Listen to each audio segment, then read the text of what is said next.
You like my new mic setup? This is so much. I love this. It's not gonna totally work because, well, I'm not even streaming yet, so I'm not even talking to anybody. That's one of the main reasons it won't work. But let me know if there's any problems with like echoing or sound or something. But my natural state, I'd say my natural state is to speak into a mic like this, holding the mic, holding it close to my face. And that's because I learned how to speak into mics by doing stand-up comedy. And I just like the feeling of it. Now that I have this thing, why not? That's what I say. Okay. The Remote Exorcism of Hitler by Pope Pius XII. Something tells me it didn't work. I'm just going to go out on a limb and say it didn't work. The strangest exorcisms ever recorded by the Pope himself. During World War II, Pope Pius XII believed Hitler was not only a tyrant, but under demonic influence. I think we could all probably agree with that. From his private chapel in Rome, he invoked the ancient prayers of the church, directing them across borders toward Berlin. Wow. I mean, good on him. The Bishop of Rome, alone in prayer, reciting the rite of exorcism against Hitler. No confrontation, no words exchanged, just a spiritual strike from the Vatican aimed at the Führer. Well, maybe it did work, right? Because I guess Hitler could have done more damage. I guess he could have been worse. Oh, no, it didn't work. Years later, Vatican exorcist Father Gabriele Amorte confirmed it. Pius XII tried a long-distance exorcism of Hitler, but the attempt failed. Why did it fail? Father Amorth explained that exorcism isn't magic. The afflicted usually must be present and in some way open to deliverance. That makes sense. A will hardened in evil like Hitler's could not be broken from afar. This is a frightening image. I wonder if there are Orthodox exorcisms. In a way, it's kind of like if there aren't, I don't know. I'm not going to make any claim. I would say that I was going to say vaguely slow boy style that would almost like confirm orthodoxy more, like, but that's stupid. That actually makes no sense. Okay. But this wasn't just once. Sources suggest Pius XII also tried a remote exorcism against the Italian Communist Party in the 1950s. This guy was just handing out exorcisms long distance. I guess that was in Italy, though. The exorcism did not halt Hitler, but it reveals the desperation of the church in World War II. Diplomacy had failed. Armies were overwhelmed. So the Pope turned to spiritual weapons to confront a man seen as diabolical. As Father Amorth said, his strength lay in his prayer and in his faith. The devil recognizes holiness and fears it. True that. True that. Well, that's weird. We're not going to spend too much time on Twitter today. But this is what my Twitter looks like. It's all like trad, cath, ortho, bro. That's my whole Twitter. Trad, cath, ortho, bro.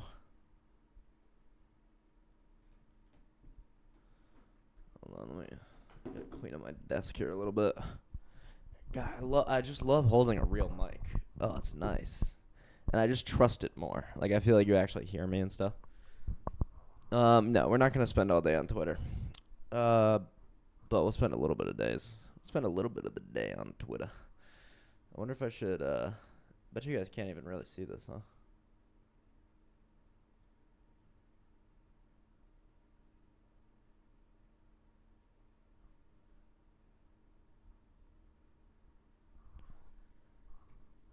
Saint Anthony, Catholic saint. I was just learning about the Orthodox saint who helps us find things. It's quite interesting. His name is Saint Panorios. And funnily enough, he's a lost saint that they found. Isn't that funny? That's how he became a saint. Was nobody knew about him for like hundreds of years, and they found old, abandoned, torn down, in ruins church, and it had icons, tons of icons of this saint, Saint Penorios, and I think his name means like the light bringer or like to bring things to light. Um, which is funny. He was found in this like abandoned church, you know, and then because of the icons, they got the whole story of like his life and his martyrdom. I think under, I don't know, Romans or something like that. Um, and then yeah, he just became the saint. See, my feed is very strange because it's like trad cath and like ortho bro feed, and then suddenly this. Um, Also this. Let's see what this is. How you doing? Everybody knows you. This is crazy.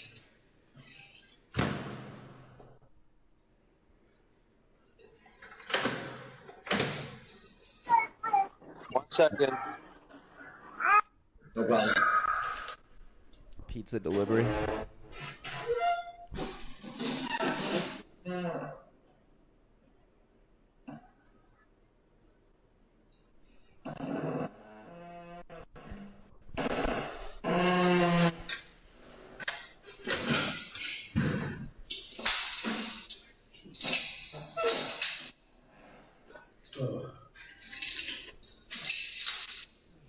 You're right. Oh. What's up? What's going on? What am I watching? She's good? You both good? Alright. Let's see it. What am I actually watching right now?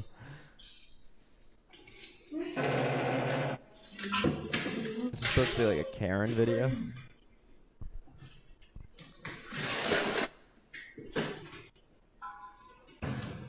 Is this the Karen? This must be the Karen. Taking pictures and shit. Why are you taking a picture of me? You don't like that? You don't like me taking pictures of me? Well, why would you? Because I want to. You stand in front of my door, so. I'm standing in front of his door. Oh, so not? Why are you looking at me? I'm waiting, man. Oh, Oh, you dumb. oh, He's coming. Oh, so then why are you looking at me? come on. What is the Oh, problem? well, come on, man. At least it's on ring camera here. What did that lady think he was doing? Like, like this is some kind of spy movie. He's like disguised as a pizza guy in order to catch her in the act.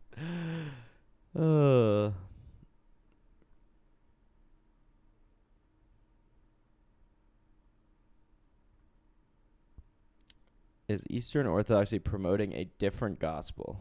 Hilarious. This movie I really want to see.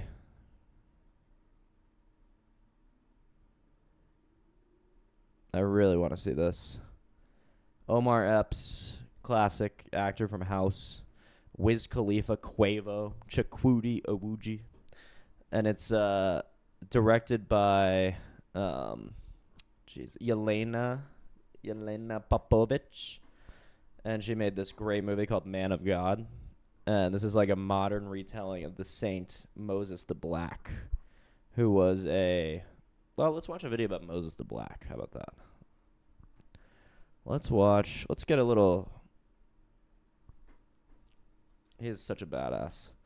And then this movie is going to be like set in Chicago, I think, but it's like Moses the Black modern style. And and the director, it's not like some Hollywood slop where they just like pervert the story and the images and everything. It's an actual Orthodox director, created a great Orthodox movie already, so we have reason to trust her to make another good film presenting Orthodoxy in a real way, a balanced way, and a holy way.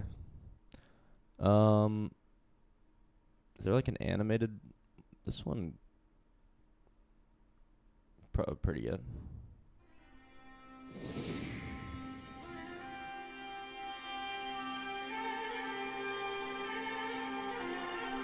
You guys hear that?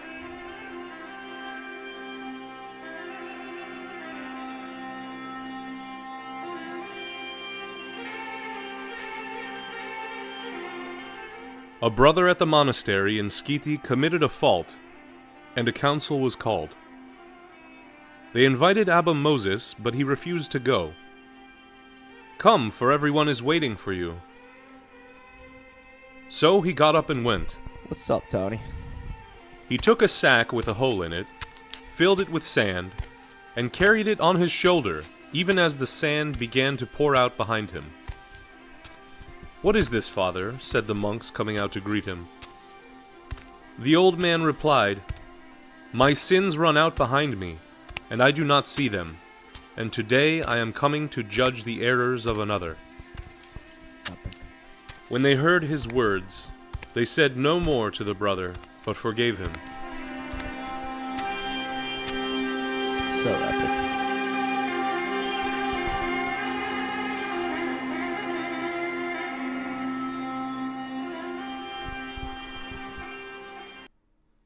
Abba Moses as Abba Silvanus, can a man lay a new foundation every day? The old man said if he works hard, he can lay a new foundation every moment. Isn't that incredible?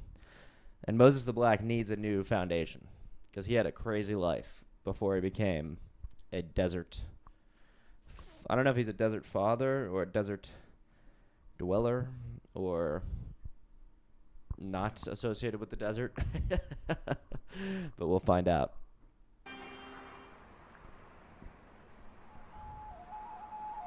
In the early 4th century, the Egyptian desert witnessed the age of the Desert Fathers, where thousands of anchorites, hermits, and monks sojourned into the wilderness, seeking silence and communion with God.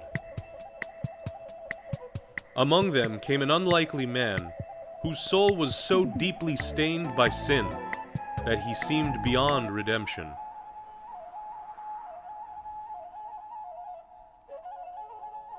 His name was Moses, and he was called the Ethiopian from the Greek word Ethiops, meaning burnt face, the term used by ancients to denote the dark... Is that what Ethiopian means?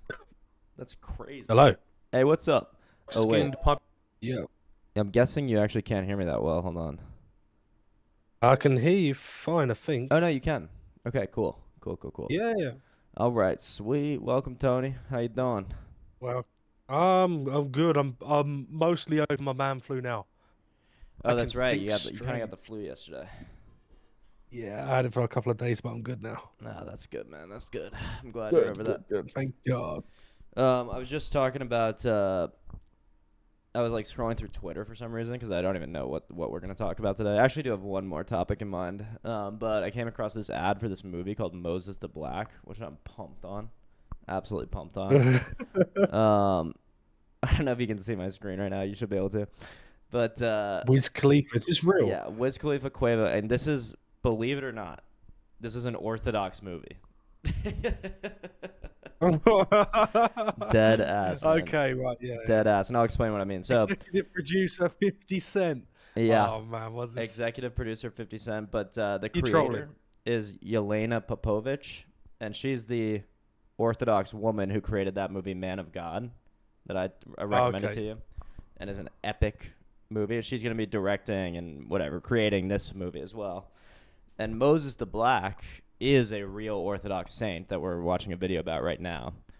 And Oh, I thought it was just like a race swapped Moses. no, not quite. That's what I thought at first. Well, when I first saw the this poster or whatever, I was like, more Hollywood slop, like like Moses with a gun or whatever. No, but it's actually extremely relevant because once I realized it was Yelena Popovich like directing this, I was like, wait a second, I gotta look into this.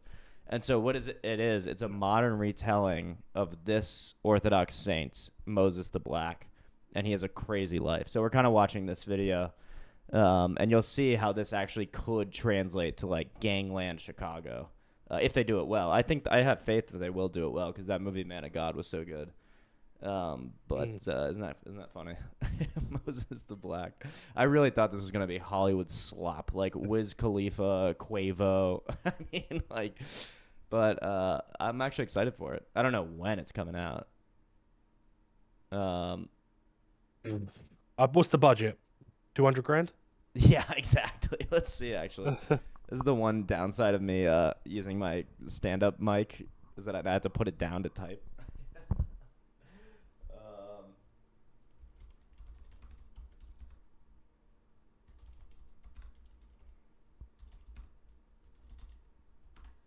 I wonder if they'll have a budget. I wonder if it'll tell us what the budget is. I don't know. No, probably not.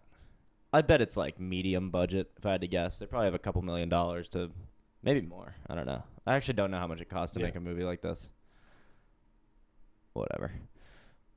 Let's learn about the real Moses the Black and get pumped. Population from Nubia and further south below the Sahara. We first learn of Moses serving as a young slave to a city official in Alexandria. It is said that Moses stole from his owner and was either disowned or escaped. Whether due to his own demeanor or because the conditions left him few options, Moses entered the wastelands to become a bandit. His gang plundered the region, gaining renown for their days of violence and nights of drunkenness and debauchery. Now, I mean, literally, he's in a gang. He was the leader of a gang in the desert, and not Chirac, but it is the desert. Going around plundering, killing people, taking their money, taking their wares. free from being a slave to men, Moses remained in bondage to his passions for many years.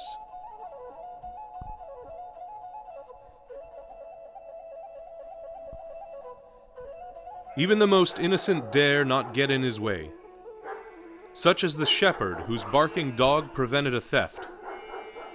The furious Moses swam across the Nile with his sword, and not finding the shepherd, instead butchered the rams, ate the meat, and sold their skins for wine, thus crippling the flock's future. With such activity, Moses seemed headed to an early death. Then one day, succumbing to pangs of conscience, or maybe just to hide away, he found himself in Skithi, the monastic center in Wadi el-Natrun. One can imagine the serene countenance of the monks greatly impressing him, and perhaps in the mirror of such goodness, he finally saw the darkness of his own soul. He wept bitter tears and begged to stay so that he could repent. In time, the fathers accepted him. Abba Macarius the Great saw him for confession, and baptized him, and the abbot Isidore gave him counsel. Moses, pray, keep watch, and remain in your cell. Thus began the long struggle. In the solitude and overwhelming silence of his cell, Moses confronted memories and battled demons who presented alluring images and stirred his as yet untamed nature. With the same effort and force he gave to sinful ways, he now applied in full to the spiritual life. Yet progress was slow, and a discouraged Moses thought about leaving. Then, early one morning, Abba Isidore took Moses to watch the rising sun and said, "See, the light only gradually drives away the darkness. So too with the soul. Do not be grieved. We're at the start, and the demons thus attack you with force, seeking out your old habits. For just as a dog who eats from a butcher's shop will leave once the shop is closed, so too will the demons get discouraged if you do not return to your former ways." Encouraged, Moses intensified his struggle, eating only 12 ounces of bread and drinking a draught of water per day, in an effort to quiet the stirring passions. In time, he made progress. One day, 4 robbers broke into his cell. Moses caught and carried them to the church, where he dropped them before the fathers and said, It is not Christian for me to harm these men. What would you like to do? The robbers, now recognizing their former leader and marveling at his mercy, repented of their ways and entered the monastic life. That's so beastly. So you can just imagine how sick this movie is going to be set in Chicago. I don't know. I feel like it's going to be awesome. Where's he gonna be set? Chicago. In Chirac. Yeah, I'm pretty sure it's set in Chicago. So you're gonna have a gang leader, you know, repenting of his ways, becoming a. I don't know how they're gonna modernize it, but I guess becoming a monastic or just becoming like a community leader or something like that. And then I guess you could the stories will be endless. It's freaking awesome. People are flipping out. I Like, hope this they've is got not real. 50 Cent.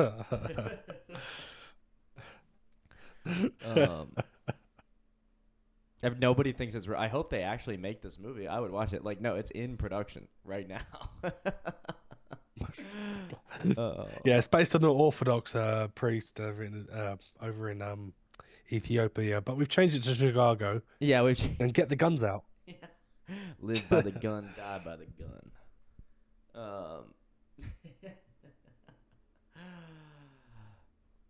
What? A new? We Jay did it. Dyer, We Nick did the Fuentes orthodoxy right to defend myself. Here. What are your thoughts on Jay Dyer? I really enjoyed your debate with Jay Dyer on orthodoxy versus Catholicism. So will you ever agree to debate him on it again, seeing as it's been 5 years since the last time you guys debated? We all would like to see a part 2. Why would we do that? Hey, what's up, Pastor Huck, man? Welcome. All glory to Jesus Christ of Nazareth. Amen. Get a haircut. Amen.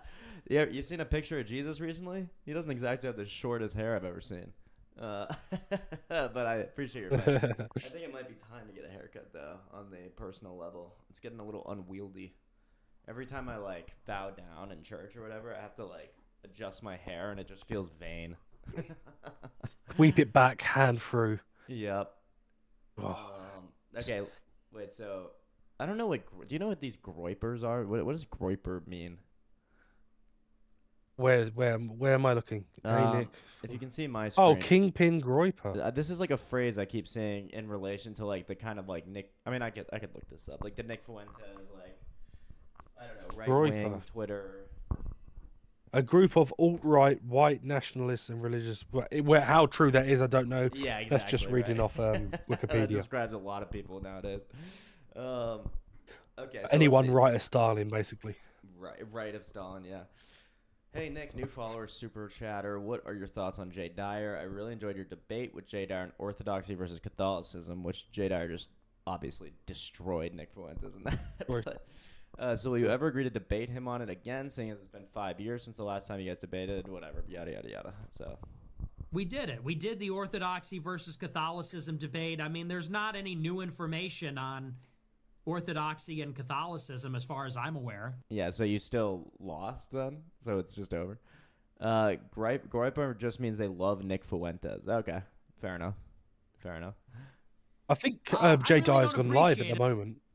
Oh, is Jay Dyer live? I think he's And live on Twitter. yeah, he's gone live, and apparently he said that Nick Fuentes has called him out. I'm not sure. That's what the headline was. So Yeah, I don't know what this.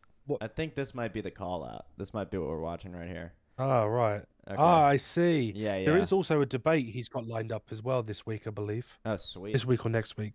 Sweet. We'll definitely either check that out live if we can, or Yes. Clip it. Okay, let's see what Nick Fuentes actually says, because if this, it could just be nothing. Let's go. And I kind of see him as an ankle biter. I mean, where was Jay Dyer for the past 5 years? I've been getting attacked by the Jews, by all these different groups for 5 years, and Jay Dyer, first of all, he won't talk about the Jews all this time, wants nothing to do with me. That's like not true at all either. If you've ever listened to Jay Dyer, he's literally debated the anti-Zionist position, against I don't know if you saw it. There was a hilarious debate he did against this guy called Misfit Patriot or something, and the guy was trying to argue that Zionism is in the Bible undeniably. And Jay Dyer I just, think I might have seen highlights. Yes. Destroyed him, just absolutely destroyed him. You do okay. realize Israel's not the country; it's the church, it's the people. Yeah, right? exactly. I mean, that's the tradition. That's what we've always believed, essentially, as Christians until 100 years ago. I mean, Israel didn't even exist as a nation for like hundreds and hundreds of years. So it'd be crazy to say that the nation is what's referenced in the whatever. Anyway, I don't have to get into all that.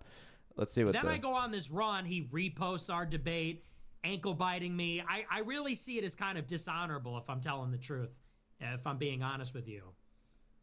So I don't really appreciate that. I don't appreciate that.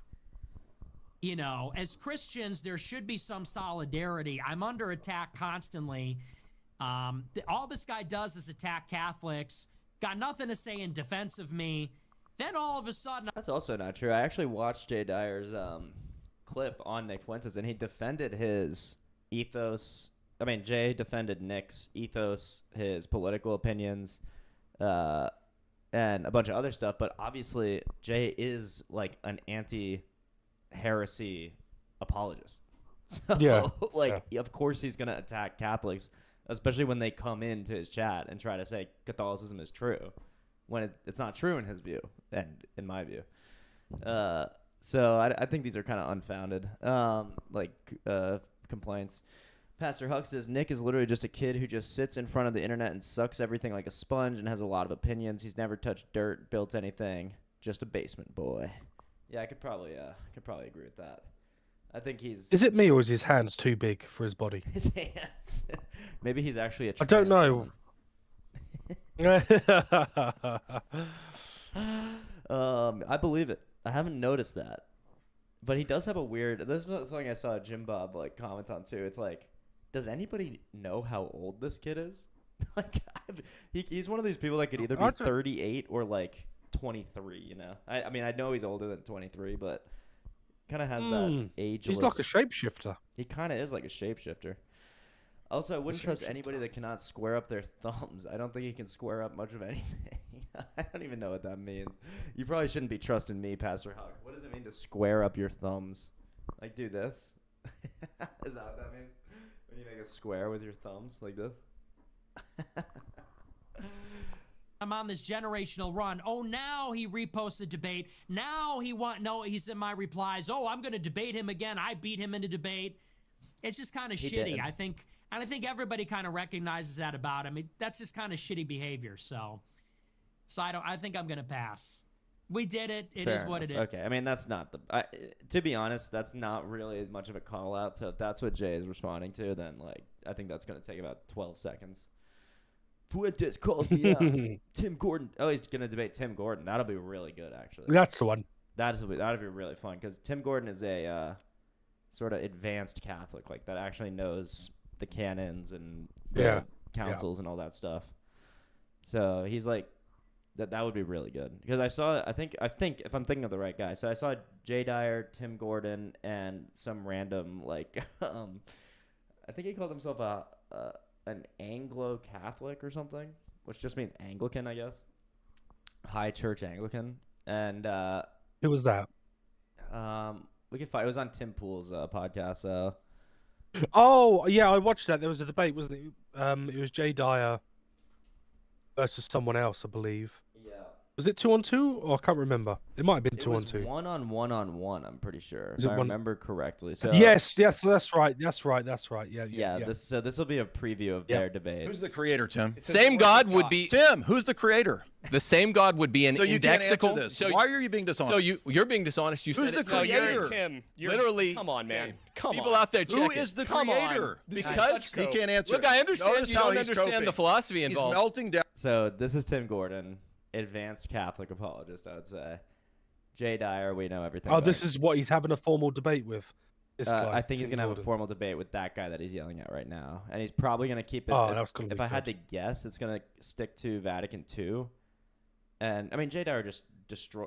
Wait, this is funny. Watch this. So, the Anglo-Catholic, that means nothing, but whatever that is, tries to jump into these guys' debate, and then they both just get turn shut out. him and annihilate him. I think that's gonna happen right here. Let's see it. I Down believe in that that sense. Muslims We're gonna have worship to the mute one everybody. God. No, they don't. I believe that is a Pius X Is he doing Catholic. it? Is he muting everybody? I don't. Okay. I don't know what y'all are arguing at this point. Can I state? I just hear noise. Just hear yelling. Well, the moment I don't hear the anything. moment anyone talks, everyone just starts talking.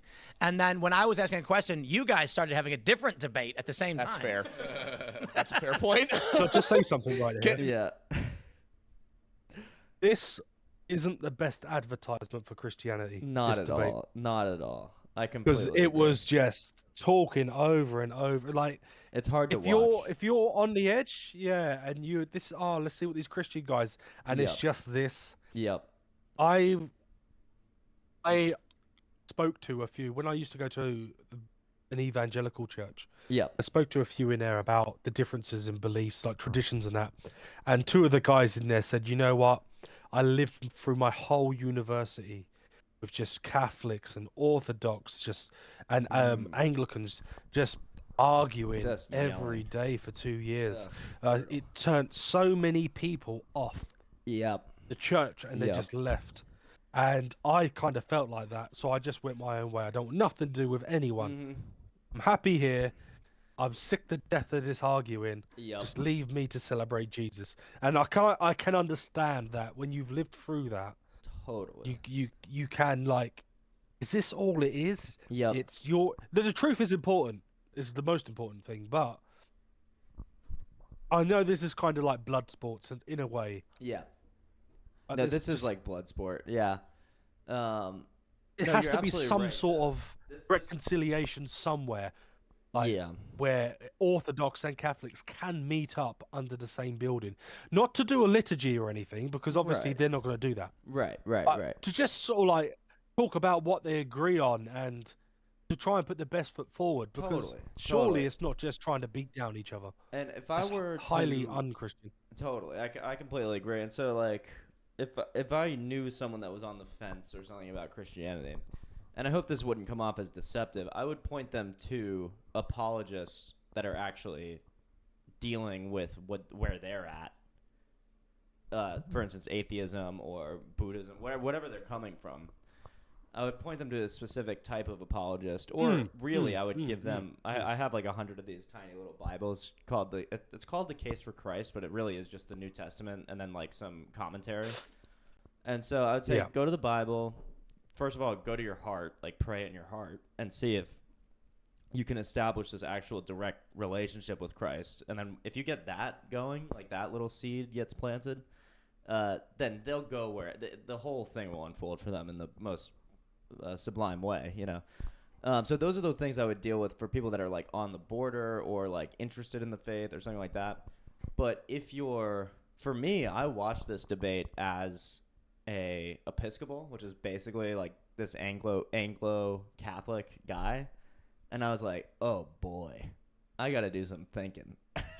Because I was already fine with hearing like sort of, I don't know if you'd consider them like advanced, but like nuanced Christian opinions, because I was already wholesale bought in on Christian. I know Christianity is true. Now, which sect, which version? So this debate actually did help move me. It helped me mostly because I'll be honest, when I was watching this, I was already like, there's something deeply wrong with the Episcopal Church, from my own perspective. Like, and not because I hate gay people or anything like that, but on the church, it was like a pride flag was the first thing you saw, and then you had to go inside to see like a cross and like Jesus. There's no images of Christ. Anyway, so I had my own problems with the church that I was already like, is this a problem? Can I deal with this? Like, how does this work? Like, and also there was female priests, and I'm not saying anything against women in general, but their sermons every sermon was about being stuck in traffic and would not reference the scripture once. And I was like, oh dear. I was like, what am I need to at least find a different church. Like, this cannot be right. I don't know. So then I really fear for Christianity in America. It's crazy. So it gets crazy. It can be very crazy. Which is why these Like that conversations Bible are belt, important right? for the people that are already wholesale bought in, because I was deciding between Roman Catholic and Orthodox, and a debate like this, where anybody, is wrecking a top Catholic apologist on very common sense points, like, do you worship the same God as Islam? And the Catholic apologist can't answer that question, because the answer is yes, according to his doctrine, according to Vatican II. Yeah. Yeah. then I was like, that was like, oh wait, okay, so orthodoxy is obviously like something I should really, really, really highly consider. Mm. And then even that wasn't like, now I'm orthodox. Then I studied the lives of the saints, not like that I'm a scholar in that, but just like did whatever research I could into the core of the church, which I think are the lives of the saints, those special people who actually achieved like theosis. And we can be quite sure are, in this great host of witnesses surrounding us. So I think I totally think you're right. This debate would be, to the outsider, would be like, why would I ever become a Christian? So I would hope this debate doesn't really find itself into non-Christian hands. I don't think it ever would, to be fair, because it's so nuanced and like intricate. About like consider like assuming you already believe and stuff. But for the person wavering between like Orthodoxy and Roman Catholicism, or maybe they're not sure if like Protestantism is still possible or correct, I think this is actually a helpful type thing. Yeah, I can see that. It could shed some light on that. Yeah. When I first joined pretty much the first church I ever joined was an evangelical church, a Pentecostal evangelical sort of thing. Yep. And I still hold the fact that they still have the best men's group of any church I've ever been to. That's cool. Like, Like a Bible if study, I or- could take, well, yeah, it's just what the men they gather together to do stuff outside of church, right? That's great. Yeah. So no other church I've found, whether that be Anglican, whether that be Orthodox, has that. Yeah. That might be because that church, they are very charismatic. They're very energetic, sort of thing. So they've got like daily prayers in the morning for everyone. They've got like a prayer on the Wednesday evening for everyone. Wow. They got the men's club that happens every 2 months where all the men come together. I'll still do that. I still do that with them because it's still good to keep that's an good. I was outreach gonna for say you people. should keep doing that if they have you, because like that's really cool. I'm not going to just not talk to people because they're not Orthodox. Right. Yeah, exactly. Because that's so. In America, you'd have that's nobody to tribal talk to. beyond Probably in belief. England too. You'd literally have nobody to talk to. But what happened was I come across Sam Shamoon and Bob of Speaker's Corner, and they were like, find a church that does this, and this, and if it doesn't do this, and this, run. Right. I was like, okay, let's. I know I'm only 6 months in, right? So I don't not really clue what's going on. But the more I've been learning, I'm trying to fast track myself. Yeah. Now I'm listening to about 30, 40 hours of stuff a week or reading sort of thing. I'm like spending hours and hours a day while I'm driving a bus listening to all this. And I come to me, I was like, okay, right. If the liturgy is real, and I'm not doing that. So I sort of like left that and went to the Anglican church across the road. And lovely people again. And beautiful buildings, beautiful. It's basically Catholicism without the Pope. And it depends which Anglican church you go to, because there are some with pride flags everywhere. And there are some that will not even entertain it. So it's very, even though it's a wide umbrella, there is a high church and then there is a more liberal side. The high church will not entertain it, and that is actually quite close to probably how Catholicism should have been. Yeah, I think so. The issue I have, and I asked the father very quickly, and I'll shut up. No. I asked the vicar, the reverend, and I was like, why don't you just join the Orthodox? He said, too much money in it. What'd he say? Too much. There's too much history, too much money, because the Church of England has an investment fund that earns them like $1 billion a year. That's the worst reason I've ever heard. Yeah. So it's like, well, we've got this history, we've got this tradition, but I'm saying it's cracking. You can see it. Yeah. Like this is dead in 100 years minimum, latest. Wow. This isn't going to hold. So eventually, you're going to have to make a choice. You either go back to the Roman Catholics that are actually doing okay in this country and growing, or you look to the east and join the original church. Wow. Too much money in it. And it was like, well, yeah, kind of, yeah. It's essentially it's politics and this money. So it's sort of like corrupt from the top. That's not to say all the churches are bad, because Right. the 2 Anglican churches in my town, I love them. Yeah, oh yeah. So beautiful. They're so beautiful and they're so Yeah. lovely. And I go to my Orthodox twice a month, and in Mhm. between it, Yep. I go to the The Anglican Anglican. to like Yeah, yeah. stopgap sort of thing. And it allows me to keep communicating with people. For sure. And I do help out the Anglican churches still. If they need me to volunteer for something, Yeah, like to yeah. help clean or to help sort them out, yeah, I do it. No problem. And I'll still do that even when I become an Orthodox, God willing. Right, I'll right, still right. offer my help to an Anglican church to Yeah. help them, not to take part in the divine liturgy, because I know you can't do that as an Orthodox. Yeah, right. But you Or can there just wouldn't be still, any point, really. yeah, exactly.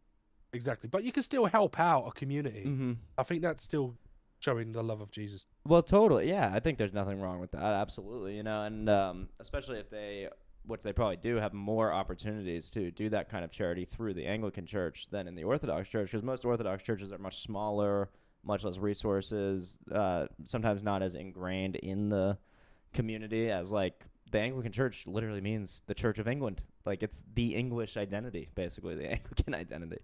So no, I think that makes perfect sense to continue fellowship and hanging out and helping out with that church. And I agree. I have a lot of I have a lot of love, and part of me has wanted to. Maybe I should pop back into my church that I was going to beforehand, like the Episcopal one, because they were probably like, "What happened to this kid? Did the devil like snatch it?" Like, like I was showing up all the time, and then I just disappeared one day and never came back. And they're probably like, "Uh oh." But truly, I mean, that was one of the things I noticed as well. Was like, I was taking.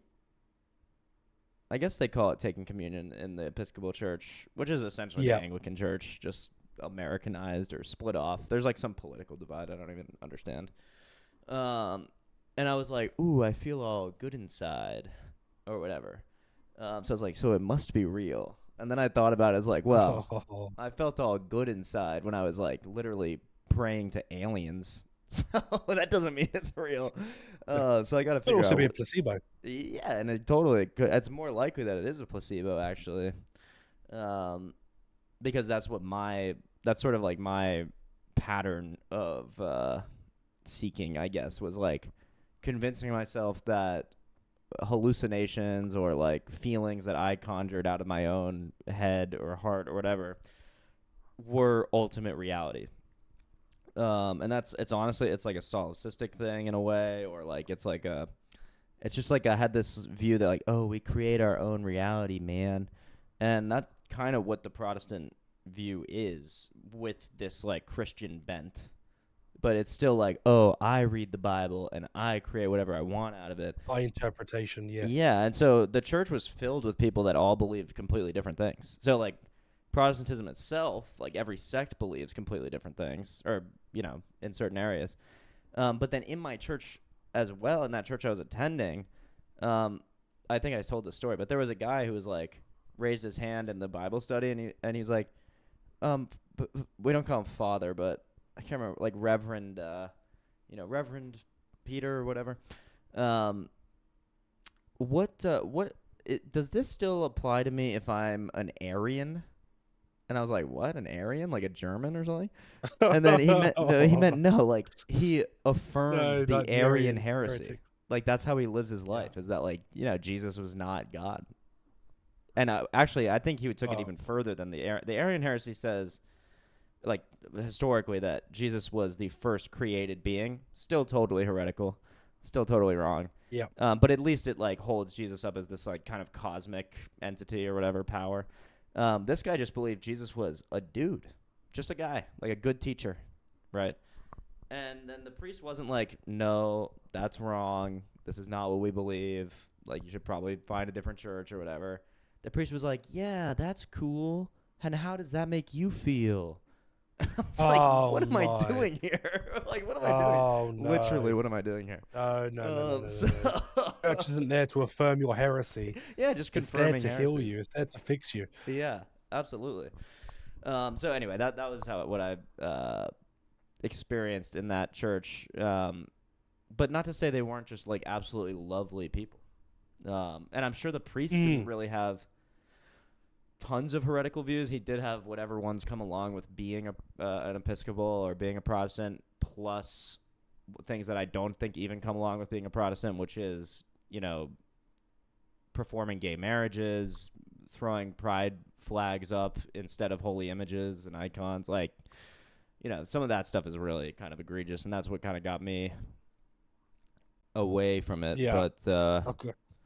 But I've got a good little video to spur some conversation on. Yeah, what's that? When you're finished, when you're ready. I'm done. I'm all done. Okay. If you type in on YouTube, highlighting one danger from each Christian denomination. Oh.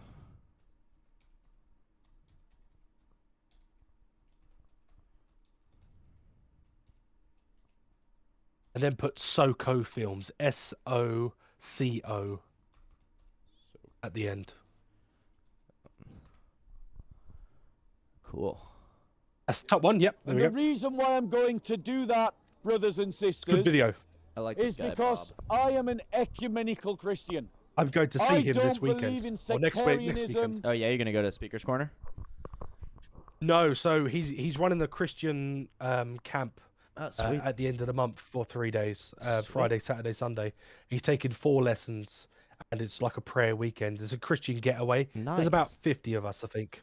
That's so, awesome. So yeah, so that's gonna be so fun. It'll be yeah, it is. It's in the Yorkshire Dales, so it's really like proper classical middle of England countryside. Yep. Stone walls that are like 800 years old and all this like beautiful, gonna be so absolute cool. gorgeous. Yeah. Yeah. So that's gonna be so cool. Meet a lot of really good looking friends forward there to too, it. I bet. Yeah, there's people coming from overseas, other countries. wow. They're flying in. Wow. It should be good. It should be really, really good. I've never been to one before. Yeah, that sounds So- really fun. I'm excited to hear how that goes. You said that's in like a month or something, or Yeah, end of the month. end of the month. Nice. Yeah, and then when that finishes on the Sunday, I'm flying off to Budapest for 3 days. No way. In Hungary. That's Do some awesome. church exploring. Yeah, That is there's a few awesome. churches I want to see over there. I So. really want to do some of that. Do some church exploring in Europe, and Budapest especially. Isn't that like one of the most beautiful cities in Europe?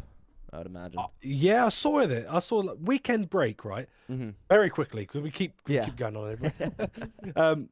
So I found like 3 nights away, flights and transfer, bus transfer, £280 plus the hotel, really? bed and breakfast. Yeah, so about $350. That's really cheap. Wow, that's not bad at all, actually. Really good. That's really good. Sweet. Yeah, man. so okay. he's going to go through different denominations. All the denominations. And Sweet. perhaps after each denomination, we'll give a thoughts. Maybe up to you. You lead. I'm not telling you what to do. No. I like this. This is good. I don't believe in denominationalism. I just believe in the body of Christ, and that body of Christ lives in all the churches.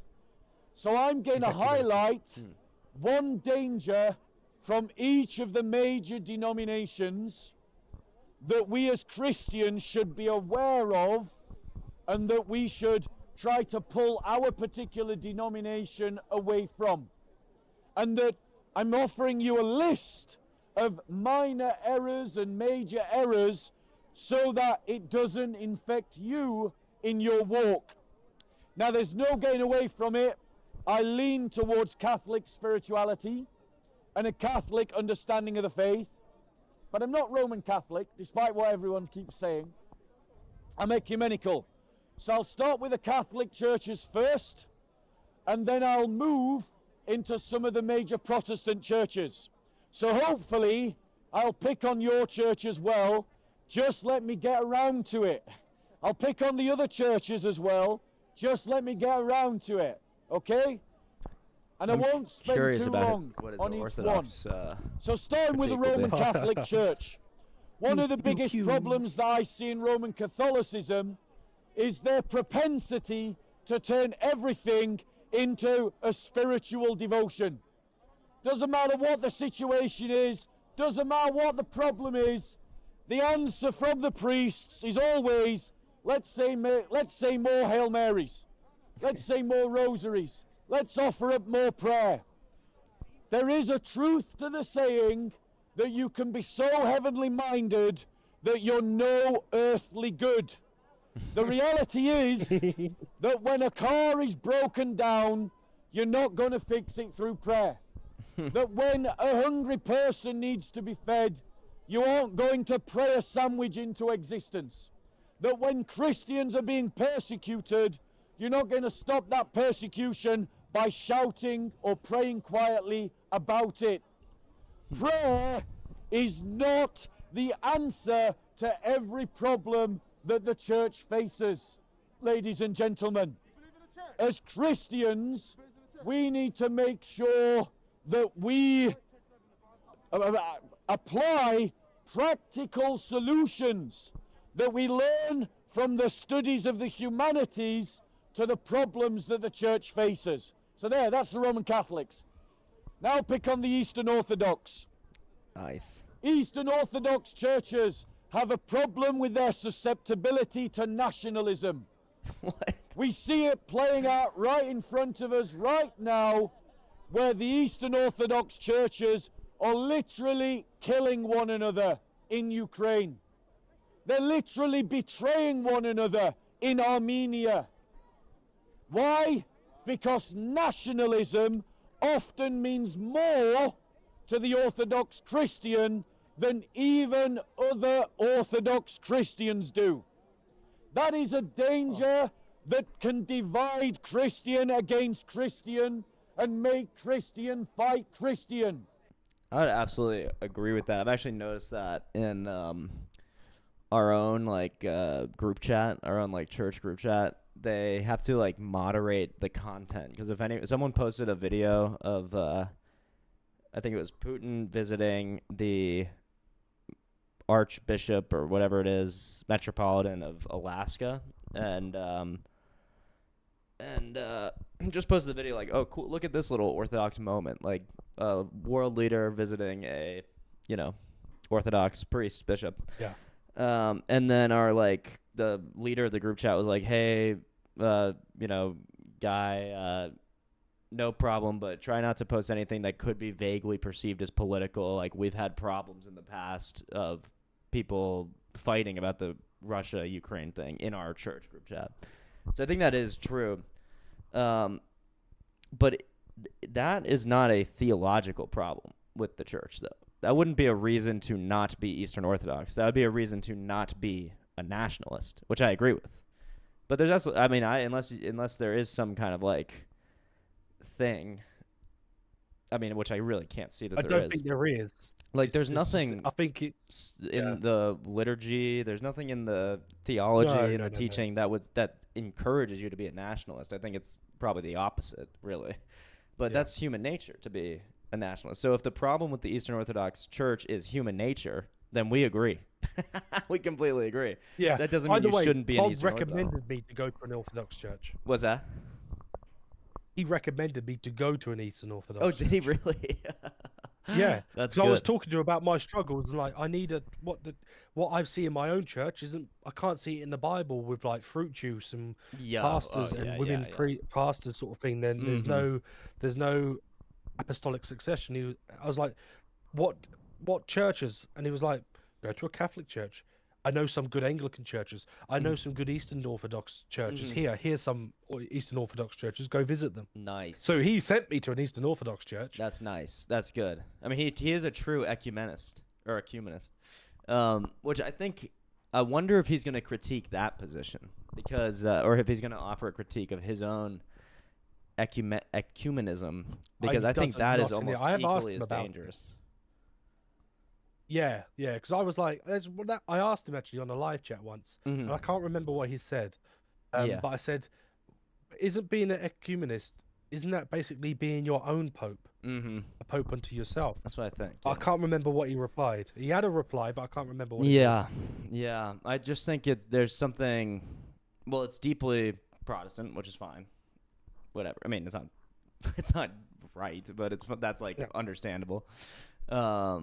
But it is becoming a pope unto yourself, and it is essentially taking, and I love Bob, so I'm not trying to give him a hard time, but even when this video started, I was like, oh, so you are going to tell us the one thing that's wrong with each denomination, and what exactly is your where do you derive your ability to interpret those correctly, or what authority are you resting on to like make these determinations? And so far he's been right? Like I don't think he's wrong even about the Eastern Orthodox one.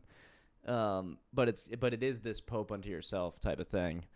Which I get where he's coming from. I get where he's coming from. I know 100%. where he's coming from. I do, yeah. Because he sees the danger of splits in Christianity. Mm-hmm. There's a Islamic / communist force mobilizing, and pebbles themselves, or individual stones cannot stop a stream. But you pile all the pebbles together. Yep. It then builds a wall that's capable of, like, casting away the stream, sort of preventing the stream from going totally past. agree. I see what he's trying to do because he's trying to bring unity because he knows he said before, whether your throat is a Catholic throat, Eastern Orthodox throat, a Pentecostal throat, an Anglican throat, they all slit the same. Yeah. So like, don't like you're arguing and bickering. Fair enough. Have your discussions. Yep. But like, look at the elephant in the room that's coming to kill you. Totally. Have your bickering after you've sorted out the man at the door. Once you've sorted the man at the door that's come to kill you, then you can figure out what then the right. carry on having. Yeah, that's it. Yeah, that's it. You can't have the discussions if you're all dead. No, true. That's and what he's. so That's his motivation. Especially, I understand his motivation from a defender of Western values and Christian values as a whole. So, like, I mean, it's totally understandable. It's totally attractive too. So I get where he's coming from and why he's an ecumenist and why he wants to consolidate sort of all the Christian denominations, which I think there's a real sense in which we should do that. Like there should be love and brotherhood and fellowship between the different denominations without confirming each other's heresies or whatever. But there's also this danger. So I mean, I believe in Bob. I think he's a good guy and he's got a good heart. So I don't think he's I don't think he's flirting with this danger casually. I think he's doing it quite probably thoughtfully. But there's a major danger of becoming this pope unto yourself, truly, if you think about it. So just something to point out and notice and think about, especially on this this trip too. I not that I think you would, but don't be tempted into this ecumenist mindset just because it is like pragmatic. No. My heart is on the Orthodox. Yeah. I mean, and follow your heart, whatever. I'm not saying, well, you must remain an Orthodox and I won't talk to you if you're not. Like, of course not. But I would just be wary of the ecumenist mindset in general and as a general thing. Because it can be pragmatic. It can be extremely pragmatic. It's way easier to be totally ecumenist and open. But that doesn't mean it's right, Definitely. I was about to say something else, but it's just gone out of my mind. Yeah, well, let's keep watching. That's what happened in World War One. That's what happened in World War Two. That's what happened in the Crimean War. Christians fought Christians for nationalism and did not love the church enough. That is a danger that we must push our hearts against. Put your hand up. Completely agree, by the way. I mean, completely agree. It's not like there's no place at all for nationalism, but if it's placed above your duty to Christ and to your fellow man and your brother and your Christian brothers, then that's totally corrupt. I mean, that's not even Christianity at a certain point. I would say, if that's the worst he's got for Orthodox, that's pretty good. It's pretty good. When he mentioned World War One and World War Two, that was literally like Anglican Church and the Lutheran churches going after each other. I see why he said it, because right now between Russia and Ukraine and Armenia, it is the Orthodox Church which is under the microscope of killing each other. Like it's in the view, but he hasn't said actually like anything traditionally wrong with it. Totally. Like he goes into what's wrong with tradition in other churches. Right. So we're going to get onto that. So yeah, nationalism is anti like that. I think if you really followed Orthodox teaching to its conclude to its logical ends, then you couldn't really be a nationalist or like a hyper nationalist, or at least prioritize nationalism above your orthodoxy, your like dedication to Christ and stuff. So this is like not really a theological point, but just a comment that Orthodox people are still subject to human nature, which we agree. That's why we need the church to cleanse us. one of the second, yeah, I agree too. One of the second points why he's an ecumenist, I believe, is because what he said to me is, if you follow Christ with all your heart, with all your soul, with all your mind, and let's just say you do end up in a different position. He's of the understanding that through God's grace, he will that will cover the error in you, so long as you follow it in sincerity. Right. Now, if you know you're doing something wrong, but you carry on doing it because it's easy for you to do it, that's different. Right. If you honestly, truly believe something, just like, say, a Roman Catholic would, Yep. then he believes that by the extension of God's grace, then the Roman Catholic would be saved. So that's how he gets around that. I mean, yeah, I have Yeah. I want to believe that. You know, I really do. I don't think I'm not. I don't think. I can't imagine, and I haven't been taught, to my knowledge, that God judges people for what they don't know.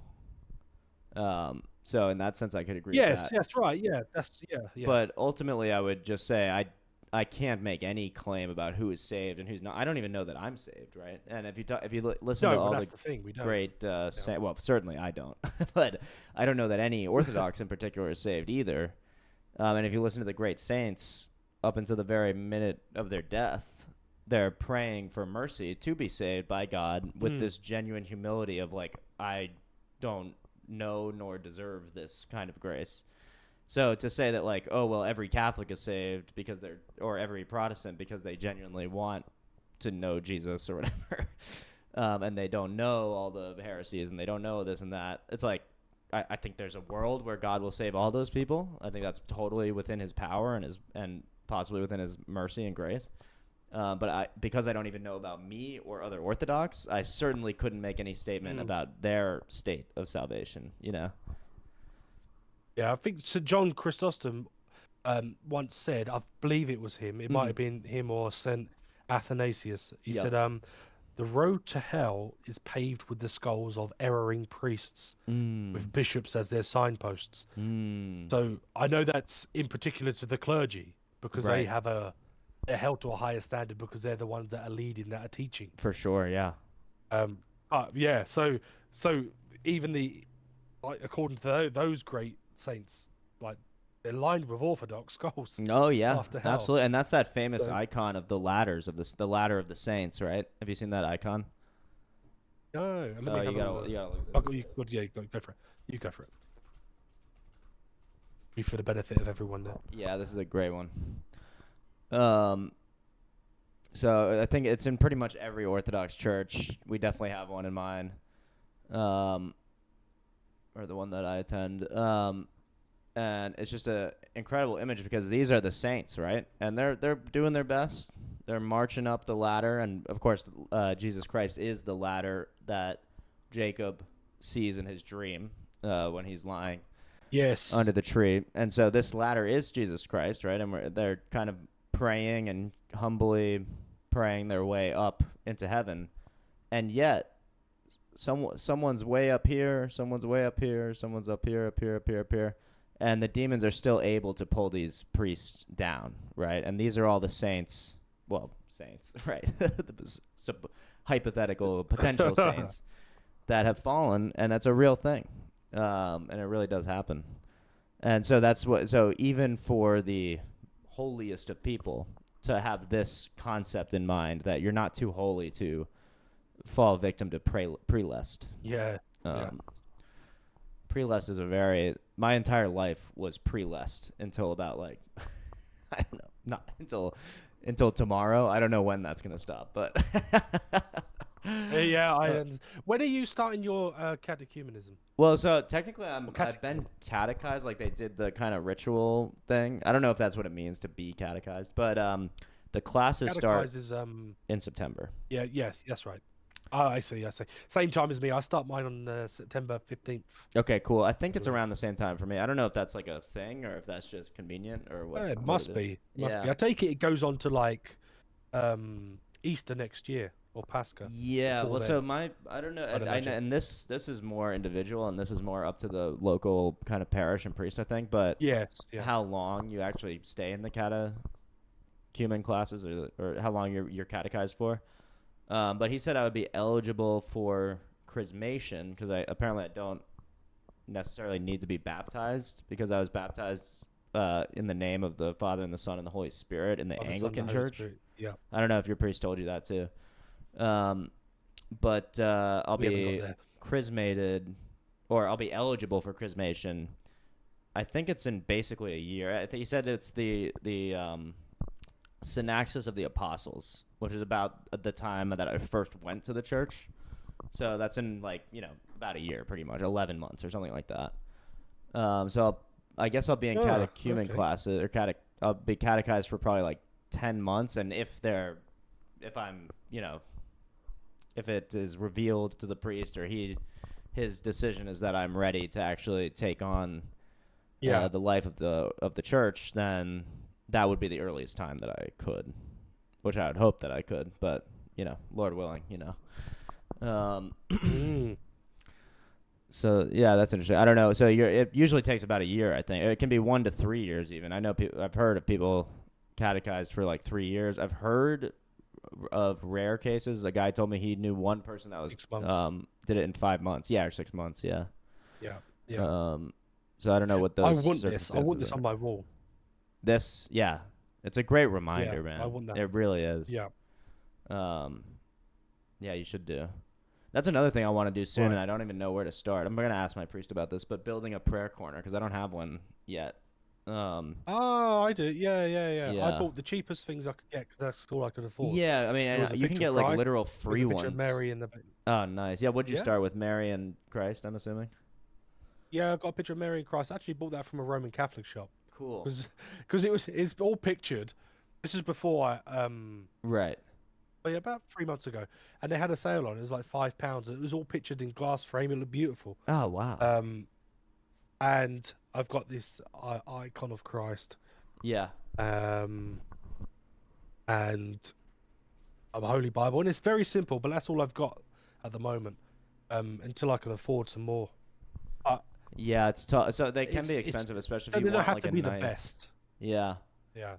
I want to also like support my actual church, and so one of the ways they support themselves is with this kind of beautiful bookstore, and they sell icons, and some of them are, these are like prints, so they're a little cheaper and stuff, and they're very cool, and then they sell some very beautiful like hand painted ones and stuff. So I do want to be able to support them and get some from them and maybe some online or some from a different place, but yeah, that's pretty cool. All right, let's see what other dangers. You're not born in Britain. Yeah. But keep your hand up if you are a Christian. These are my brothers and sisters, regardless of what country they're born in. I refuse to join the British Army because the British Army started bombing Christian Serbs. And I would not participate in a war against Christians. If you want the war in Ukraine to end, what Ukraine and Russia need is more Christianity and less nationalism. Mm-hmm. That's the Orthodox. I'd agree with now that. let me pick on the Coptic Church. Interesting. The original African church. The Coptic Church, because of 1400 years of persecution by Muslims, has become shy about evangelism. This is true. People go to Coptic Orthodox churches. And I'm not saying it's like a bad thing per se, but and even in America, but especially if you try to go to one in Egypt, and actually in a place like Egypt or in the Middle East or somewhere where they're still being persecuted by Muslims, I actually totally understand why you would do this. But even in America, sometimes you go to a Coptic Orthodox church and it's very like unwelcoming. It's this kind of distrustful, like, oh, you are here to spy on us and persecute us, essentially. Which in Egypt, that makes sense. It actually does, because some people are there to spy on them, 100%. But yeah, I think that would be a problem. I mean, and they also, in the places where the Coptic Orthodox Church is big, they can't. It's illegal to evangelize, and the punishment is sometimes death. So I understand. I understand why they're like that. I also understand the criticism. They do still need to be, welcoming and Christ-like, but yeah. Everyone just. Every church needs to be evangelizing. One thing I've never see with like Roman Catholic or Eastern Orthodox or even Anglican, never ever see a stall set up. They're not visible. I know. There's a lot of African churches that are. They're out in the streets like crazy. And does that work? Doesn't it? I don't know. I think it pisses a lot of people off, if I'm honest. In this country, I can speak about England because we're quite. I'm minding my own business. You're minding you. That's how we are, sort of thing. Sure. So when you get blasted, if you set up a table and allow people to approach you, then that's different. That's how it should be done. That's what I kind of want to do. Part of me wants to go over to UCLA, and which is a big college here in Los Angeles, and just set up a stand and be like, kind of like the stream, but IRL, and just be like, God is real, prove me wrong, or whatever. I don't know, prove me wrong is kind of aggressive, but God is real, come over and let's chat about it. And that, yes, it's Charlie Kirk, and yes, it's all the other stuff and whatever, but, I think there's a way to do that mellowly, but you're right. I've noticed that Orthodox, especially Catholics, do it for like specific causes. Like there's a lot of Catholic, abolitionists, abortion abolitionists that do that type of stuff, especially in Los Angeles and America.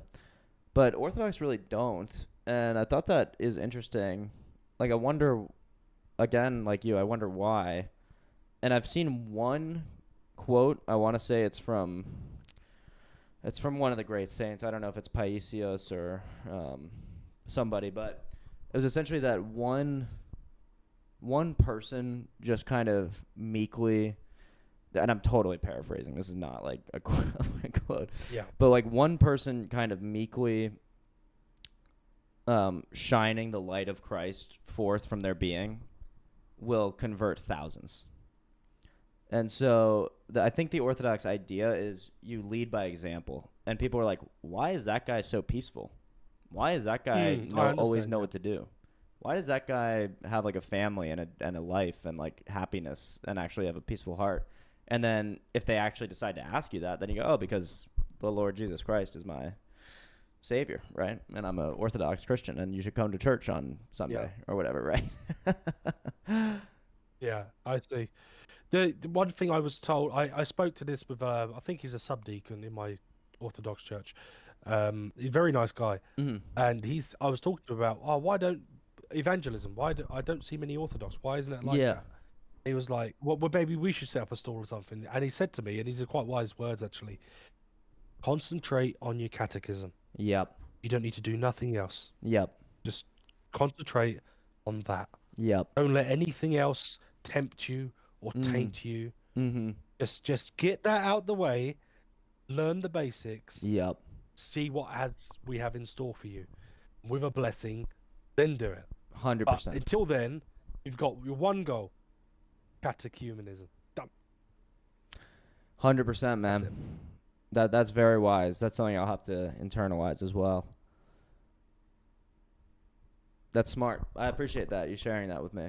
We got a couple people in the chat here. We got Mighty actually, yeah. I've got some. Speaking of the not so devil. Of the what? I was just speaking about the devil, but he's not the devil. Yeah. The guy I just spoke about just asked me, can I join the stream? No way. What? Yeah, link to join. I sent him this. I sent him this chat, this link, this live video about half an hour ago. Oh yeah. And it literally, so 2 minutes ago, link to join or speak. I mean. Sure. Yeah. What guy that you were just talking about? The subdeacon you were just talking about? Yeah. Oh no way. Maybe if you can apply it to the message. Is he in the like the stream or whatever? Like I put the Discord link in the stream, or I can send. Yeah, put the link in the stream. Yeah. Well, wow, look at that. Seraphim of Sarov.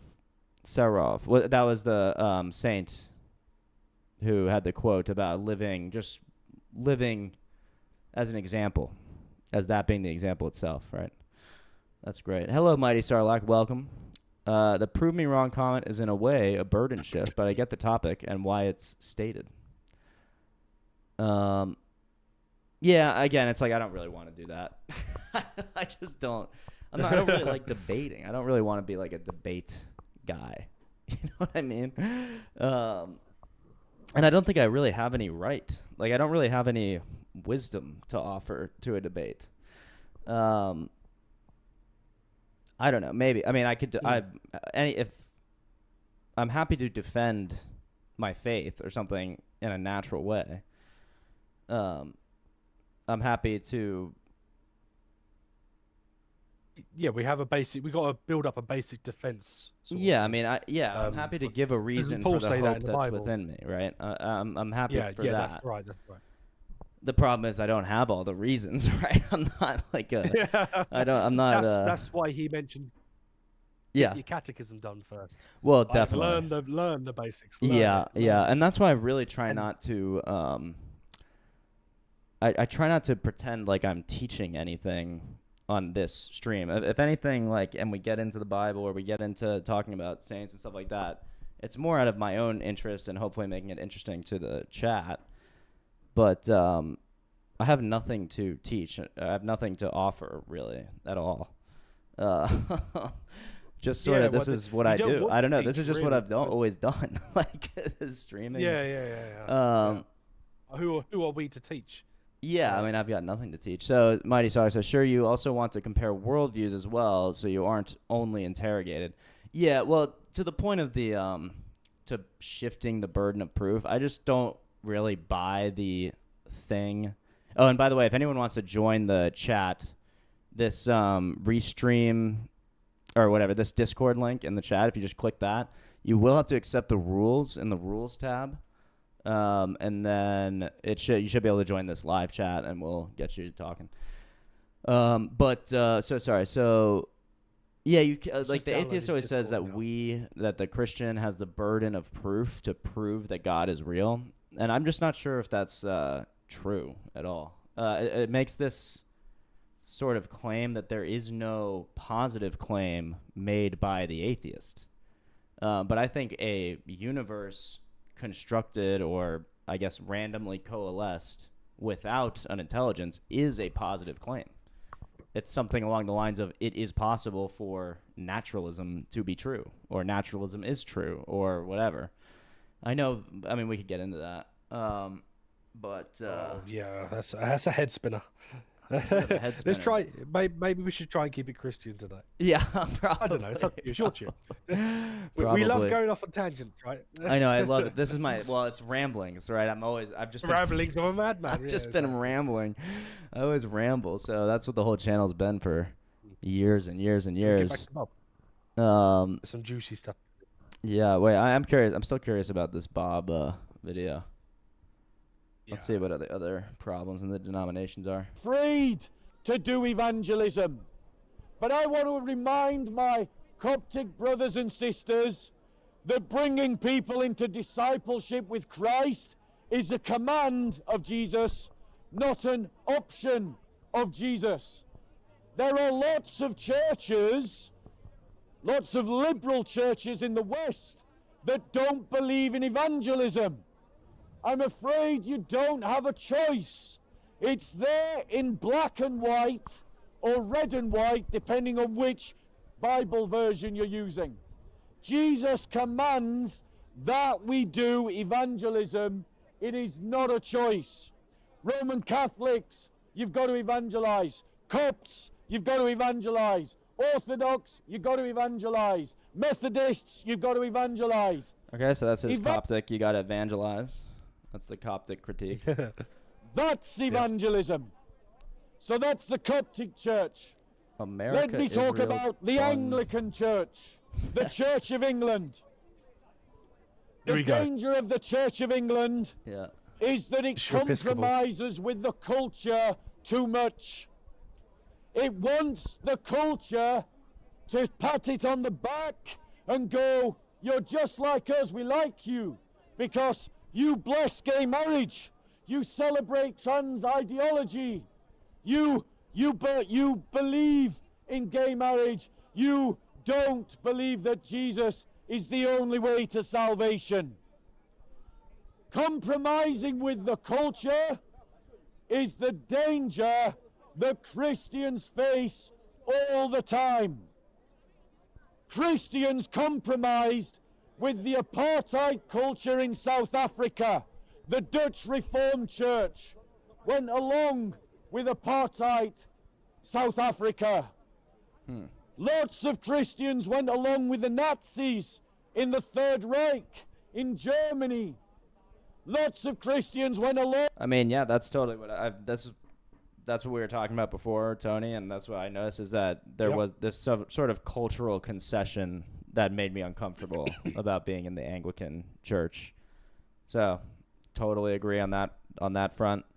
And so, again, I'm not sure the Coptic one. I'm not really qualified at all. I don't know anything really about the Coptic Orthodox Church, so I don't know if it's like a systemic thing that they don't evangelize, or if that's more like the personal thing. So on the Orthodox level, it was like human nature exists in the Orthodox Church, which is nationalism, which is dangerous, and we see it.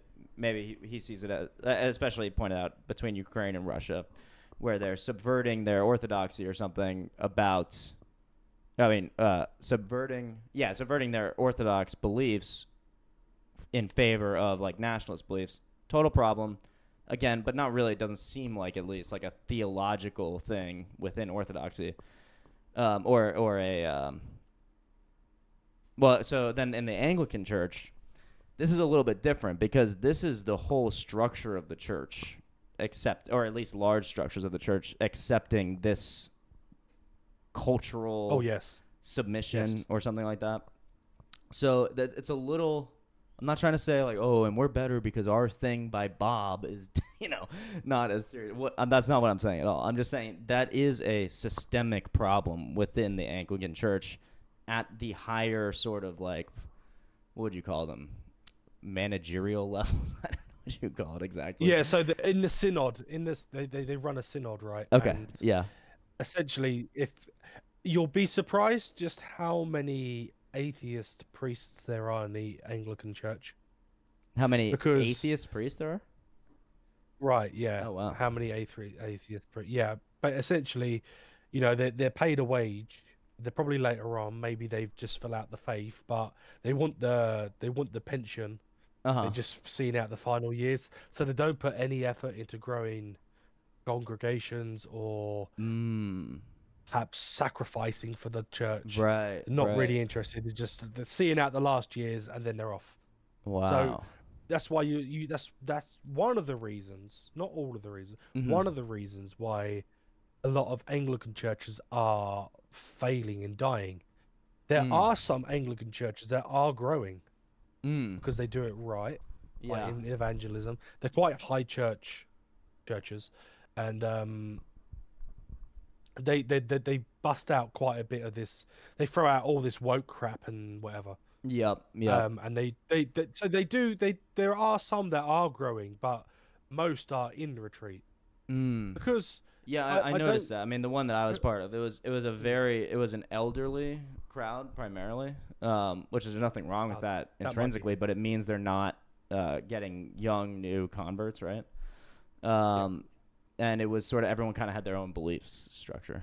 I see we have someone in the audience here. If you'd like to come up and talk, you're welcome. Okay, welcome, brother. Welcome. Hello. How you doing? I think we can hear you. Can you hear me okay? Hello? Okay, yeah, there you go. Yeah, I got you. Yeah. That's right. Hey. All good.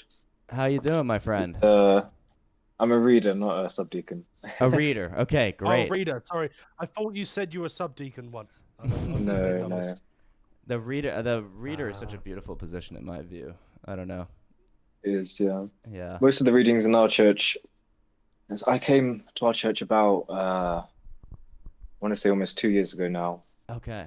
And before I came, it was an old lady reading. And she's just kind of kept doing the reading. So I'm more of I just do the serving in our church now because it's quite a small church, isn't it, Tony? Yeah. Oh, it's a small church, eh? So what Yeah, where did you come from? What tradition did you come from before I Orthodox? was atheist. Oh yeah, yeah, yeah. I Completely think atheist. same. A Same. while ago into agnostic and all the rest, right? But that's I think me and Tony are the exact same. Eh? Yeah. It makes it a bit easier because you come into Orthodoxy with no presuppositions, Right. no worldview to kind of cling on to. And were you atheist your whole think life? Your parents were and stuff. Basically, yeah. On my mother's side, there was a Christian tradition. There was a Christian worldview from the grandparents, but not really taught so much. And on my father's side, it was Muslim, but exactly the same. Really, Muslim? Wow. Not really taught. Even my grandparents didn't really care about it. It's kind of the great grandparents level that really practiced it more. Wow. And so I'm guessing you're in England. Were you born and raised in England, like, and your parents as well, or? Yes. Okay. Yes. Wow. And where did your just out of curiosity, where did your grandparents come from on both sides? So English, Irish, and my grandmother is from Tanzania, Africa. Tanzania. Wow. Look at that. So her heritage is Indian. So gotcha. She kind of has an Indian culture, African culture, but Indian heritage. Very, very interesting. Cool. And so what did you kind of like me and Tony have like a philosophical problem with your atheism and you're like this is just nihilism or something like that? Or what happened? I mean, how did you get out of that? I kind of came to Orthodoxy in a very weird way. Yeah. So I was very interested in archetypes, psychology, the great psychologists, especially more of the like the psychoanalysts like Freud and Jung. Yeah, I was thinking like Jung. Like I was fascinated by Jung before when I was getting out of atheism into sort of agnosticism or whatever. Yeah. Yeah, so I studied psychology at university, and I think I was always looking for, like deep down, I was looking for the way to heal the soul. Yeah. But I never really found that within psychology. So I started reading these. I was more in like the hardcore, hard science psychology at first, and I basically slowly shifted towards the more, the psychoanalytic approach and the great, psychoanalysts. Right. And because Jung obviously talked a lot about archetypes and ancient texts, and he'd pull together all kinds of ancient heroes and texts into his archetypes. I started reading ancient texts. The Bible was actually the last one, but I started with, I think, the Bhagavad Gita, the Tao Te Ching, many of these ancient texts. And I really found great psychological value in them, but I never really thought this is true. Yep. And eventually I got to a point where I was like, well, there's a church in every town. Yeah. Obviously Christianity is the foundation of Western culture. I've got to read the Bible. Right. I read the Bible and thought, okay, this one is actually true. Right. I think it was it J.R.R. then, Tolkien that said to C.S. Lewis that this is that Christianity is the myth that actually happened, or the myth that actually came true, or something like that. Yeah. So it was kind of along the same approach. You also see in Christianity that it touches history as well, which is a strange thing. That a lot of the ancient myths, until Christ, they don't really interact in history. Even if you want to go to the ones that were closer to Christ, like Buddhism, I think was what? Yep. About, I think 200 years, 300 years before Christ. I think it was about 500 years before Christ. Yeah. It's still not a direct interaction with God as such. Well, Buddhists don't really believe in that. Yeah, that's kind of no interaction with. It's kind of the denial of like. But Christ is like within history, not just an ancient myth. Actually, within history, recorded history. God with us, right? Yeah, right. So I was really, really determined to become a Christian, but I went to so many different churches, Pentecostal, Anglican, never actually Catholic, but basically everything else. Yep. And they were just ridiculous.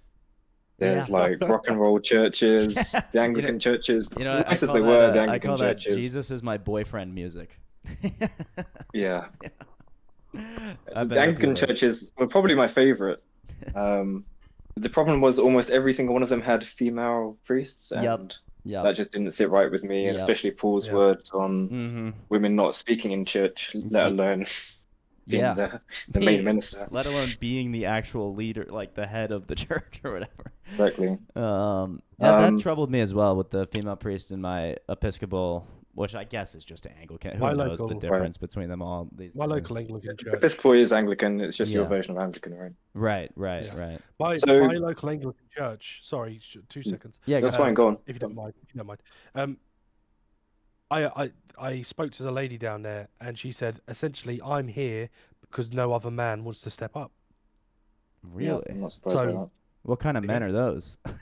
That's what I would say. Exactly. Yeah. Interesting. Yeah, well, I don't think you would eyeing me in that context, would you? In the In that context of like a female-led, you wouldn't want to be the No. one guy that kind of comes in. right, that's a good. You point. see the same Yeah. in the police, in the army. Mhm. It's going in the same direction. Yeah, Because it's totally, like such a totally. thing. Wow, fascinating. So eventually, I almost gave up. I almost became like I was just dumbfounded by how ridiculous these churches were, and I just thought I was going to be me and my Bible kind of stay-at-home Yep. Protestant. Yep. And eventually, it was actually a YouTuber. Have you heard of Bobby's Perspective? Bobby's perspective? No, I haven't. I'll check that He out. was Orthodox, but he's actually become Muslim since. What? Oh, What? I know, yeah. As- Well, as he Jesse became Lee Christian, Peterson would but say, what he became the- Orthodox because he took magic mushrooms. So Oh, okay. I think his He looks like. if you look at His Stay first clear, video, there stay is clear, no stay clear. monogamy in the West. And because I have those eyes to see. if you look at Jay Dyer, he's done some videos on him. Oh, really? Okay, that's great. And do you know That's hilarious. what's his name? Do you know Tristan Haggard? I don't think so. No. Tristan Haggard. He's done some videos with Dyer, and Tristan Haggard was very close to Bobby before Bobby became Muslim. Tristan Haggard's he's also Orthodox. Yep. Wow. But basically, that was how I first heard of the Orthodox Church. I was Mhm. watching this YouTuber. Yep. And he didn't talk about it too much. I think he made 1 or 2 videos, and that was it. Yeah. And so I barely knew anything about it, but I just thought, you know what, last ditch attempt. I'll see what this church is about. Yep. Stepped into an Orthodox church for the first time and absolutely loved it. Everything I wanted from the other churches Yeah. I found within Orthodoxy. Yeah. Absolutely everything. Which was the first church? Which was that first church? It was in Leyland. Father Dionysus, James Higgs. Wow. He's quite a good priest. And his See, the wife video actually was the was- first Orthodox person that spoke to me. Dude, that is. I was just standing at the same- back quite awkwardly. That is Go on. so funny. That's the exact same story as me. So I entered an Orthodox Mm. church near me for the very first time, and this is a tiny, tiny church. Like they rent it from it's like an extra space from the Harley Davidson dealership right next door, and it's of course decked out and just absolutely beautiful inside. But this really almost struggling financially parish. Anyway, so I walk in and it just immediately overwhelmed with the beauty affecting every one of my senses. Like, so my sight, everything is beautiful, all the images and icons and the ikonostasis and the altar and all this. I'm like, whoa, this feels like we're worshiping someone, like we're worshiping God here. Right. And then but as I walk in, the service, the divine liturgy hadn't even started yet. But they're just kind of singing, and I don't know, I guess you would probably know it. Would that be, I don't know if that would be like Vespers or they're just maybe some kind of Before akathist the they were liturgy. doing right before the divine liturgy. I'm not sure exactly what Matins? That's Matins. Matins. Okay, got you. Matins. That's right, of course. Yeah. So Matins is just morning prayers. So that Morning can be prayers. any day of the week, but there's a special one before the liturgy. Okay, sweet. Okay, thank you.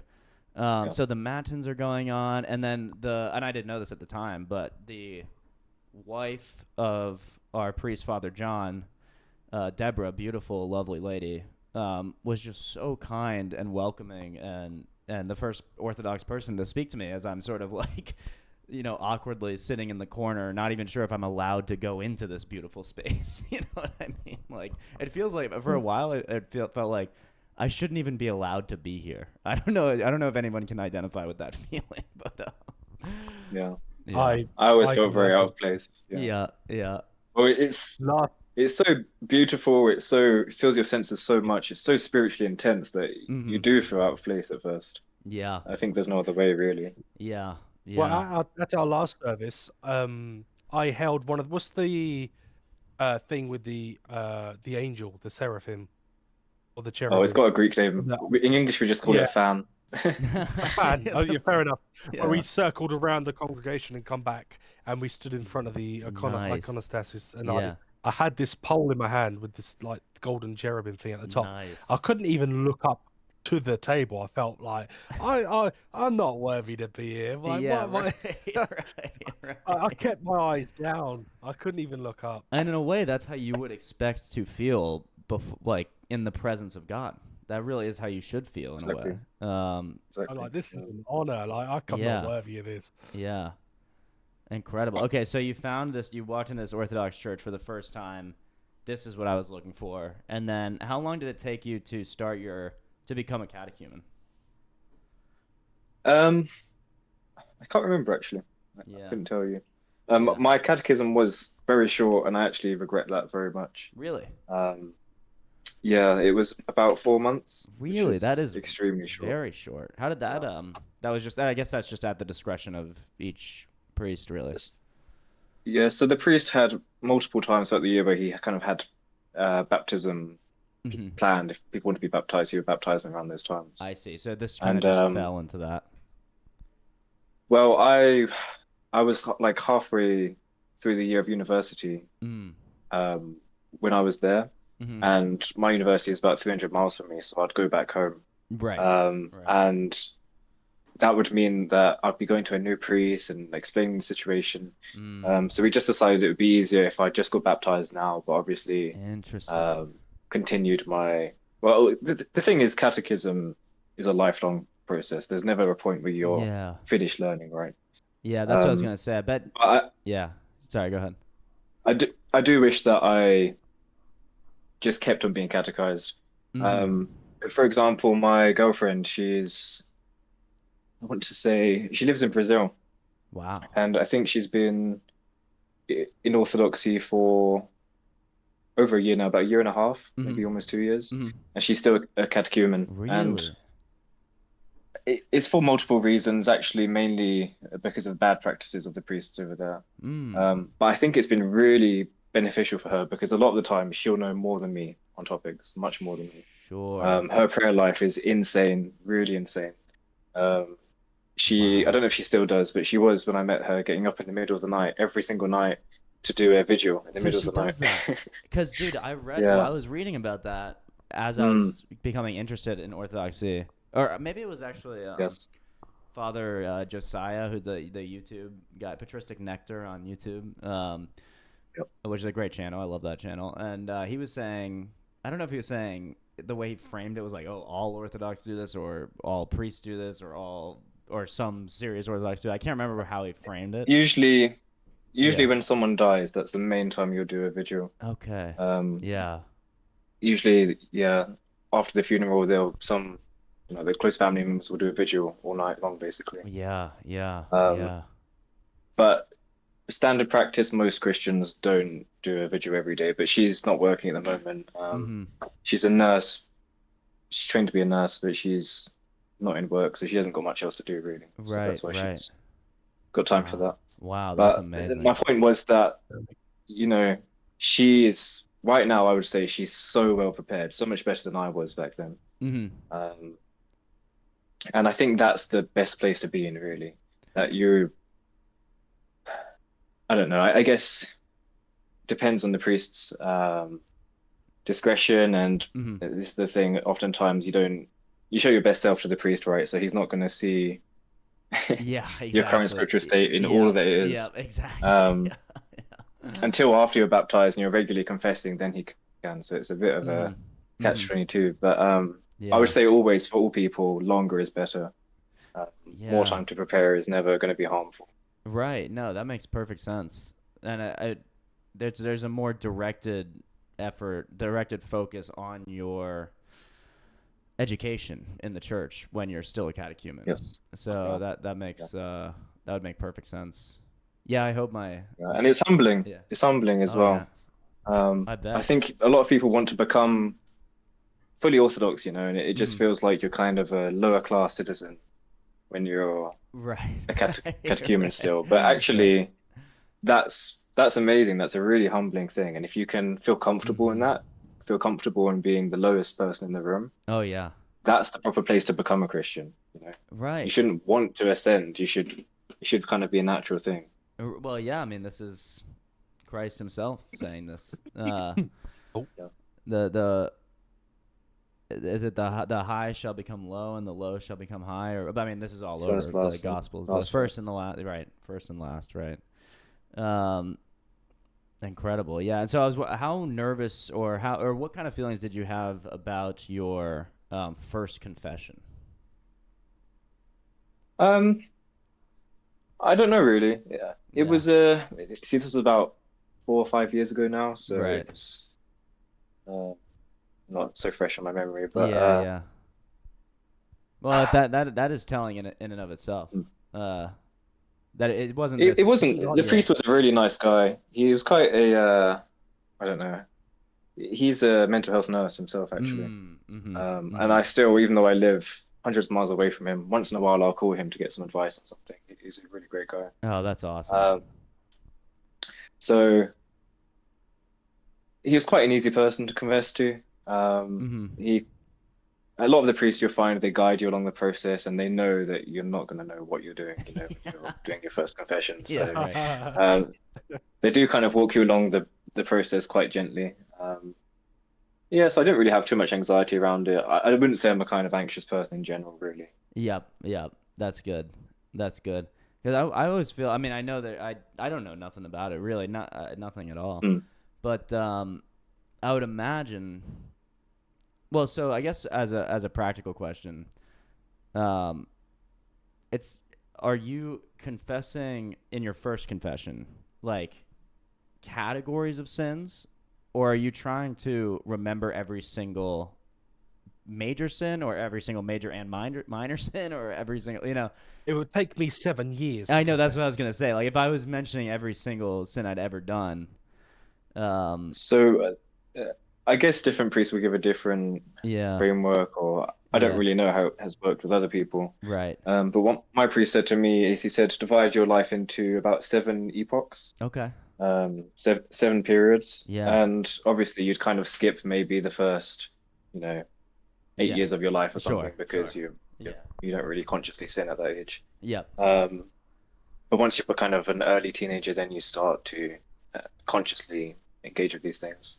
Yep. And he said to just mention the main sins from those different epochs. That makes sense. And usually, of course, you'll find that the further you go along, the worse it gets. Oh yeah. Yeah, definitely. So that's the guidance he gave to me. Maybe different priests do it in different ways. I don't know. Yeah, that's interesting. Yeah, I guess I'm just curious about it. Yeah, because of course it's going to be so individual. Sure, yeah. So individual. Yeah. Okay, so now I guess it's. Oh yeah, go ahead. I was just going to say, I guess it's one of those things that I wouldn't really. No, I wouldn't expect. You only experience it once, don't you? So you're not going to know. Yeah, no, I would. And the variants and traditions too well. Yeah, exactly. And I wouldn't even take I would go to my priest and ask him really for that to answer that. But I'm curious in sort of an interviewing type of way how that affected you. So that is cool. Now, so you live in London. Is this correct? South of London. South of London. Dover. In Dover. Okay, right. Okay, I think I should know this by now if you go to the same church as Tony. Although I guess there can't be that many. Are there that many Orthodox churches in your guys' area? There's 2 that are close to us within reasonable traveling. Okay. There's more than 2, I'd say. There's Is it? There's Folkestone, Hastings, Margate. There's one in Maidstone as well. Maidstone. I'd say in the county there's probably about 10. And do you ever maybe run max. into? A few less. Wow. I mean that is good. I would say. I mean I'm blessed to be in like a large city with many options. So there's, tens of churches, right? Tens of Orthodox churches. Tens of them. Tens of them. Infamous. believe it or not, welcome, Infamous. We're talking to a new friend of ours. What should we call you, my friend? Sean is fine. Sorry, what was it? Sean. Sean. Okay. Sweet. And what was I saying? Oh yeah. So I was curious if you ever run into other Orthodox people in your daily life, not at the church or not in a community setting. Yeah, that's a good question. Yeah, a couple times. So I'm quite I don't know. I don't want to call myself a zealot, but I'm quite proud of my faith. Yeah. So I have an icon patch on my bag. Oh, nice. And once there was this guy. I rip. I was actually quite. Yeah. Go on. No, sorry. I was just saying I always rip a icon phone case. I've got St. Michael right now on my phone case, so sometimes that can bring up a good combo. Yeah. Anyway, sorry. Go ahead. So there was a guy. Lord forgive me, but he looked very homeless. Yeah. And I thought he was just trying to ask for something, and I was rushing to work, and I just said, no, sorry. Like I was really rushing to get to work. Mm. And he goes, oh, sorry, I just thought I saw some Greek lettering on your bag. I go, oh yeah. I explain it's a Greek icon. He goes, yeah, I know. I was born Orthodox. Oh wow. And basically, this guy just explained that he's now Anglican for some reason. We just had an interesting conversation. He kind of walked with me while I was walking to work. Yeah. He kind of sounds like a nomad, like he travels from city to city. Yeah. Strange experience, but wow. I just kind of encouraged him to, think about the church again, that there are good Orthodox churches in this country, and he said that he'd have a look. Yeah. Another time, actually, I was at the gym, and before each set, I usually cross myself. Mm-hmm. And this, because obviously we're quite close to France, there was this French family. Okay. And the father just kept on staring at me. And eventually he came over and he said, excuse me, but are you Orthodox? And I said, yeah, I am. He goes, oh, me too. We had a bit of a conversation around that. That's awesome. That's great. As long as I'm not a dirty fucking Protestant. Oh, Infamous, you dirty dog. Keep it clean, Infamous. Keep it clean. Hey, I'm Irish. I'm like racially I have to say it, dude. It's a racial bias. You have to say. 100%, dude. We have to hit having a grown-up stream tonight. It's been pretty clean. Oh, really? Yes. Well, we're being polite. We haven't heard any dirty talk yet so far. No need to get it all. No need to make our. I didn't know that. It's usually terrible. Usually we're out here. No. Sure. Before you come on, we were discussing, or we were watching a video from about that Bob did, and he was going through different denominations, like a problem with each one. So for Catholicism, he said, "You're so heavenly minded, you know earthly good. Like, you can pray literally too much and not do actually anything." For Orthodox, he said, "It's killing each other too much at the moment." Yeah, the Roman Catholics. There's a phrase that you could be so heavenly minded, with no earthly good. Yeah, I kind of didn't understand. I don't know if I actually agreed with that totally. I kind of understood what he was saying because I've heard that from other Roman Catholics, but I've never myself been a part of any Roman Catholic community. Yeah, they just pray. They're not going to actually get off their bums and do stuff. But in the Orthodoxy, who's held higher? Is it the saints or the archangels? I mean, I don't know if you hold to archangels and not just angels. The saints. But turns me down immediately. Well, it's just so loud for some reason. I don't know why. I don't know if I'm at my mid range. That's weird. Yeah, I don't know. Sorry, I'm finding the right spot for you. Yeah.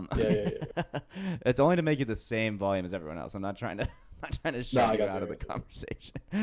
No, I got you. But yes, then we got to the Anglicans, and he was essentially saying, gay pride flags.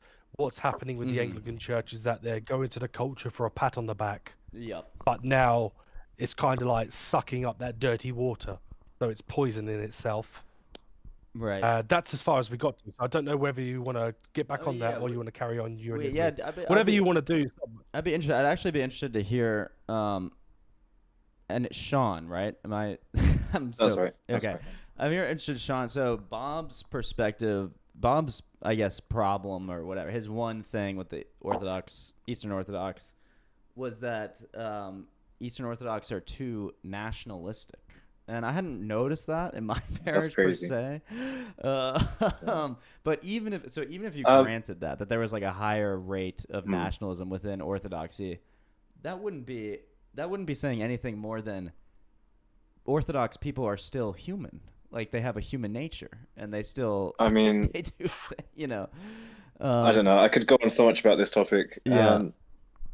The first thing to say is almost every church is nationalistic. Right. Like, if you wanna characterize Orthodoxy in that way, if you go to Pentecostal churches, oftentimes there's two cultures. There's a very I don't know, Western white, and then you get a bunch of Nigerians as well, and it's kind of just those two groups mainly. At least the Pentecostal churches that I've been to. Yeah. And you can say this about a lot of churches that they're quote unquote nationalistic, but the Catholics much more nationalistic than us. Like 95% of the popes ever have been Italian. But actually, the quote unquote nationalism, I think, is actually a great blessing for us. Because it means that the church is specified into each person's culture. Right.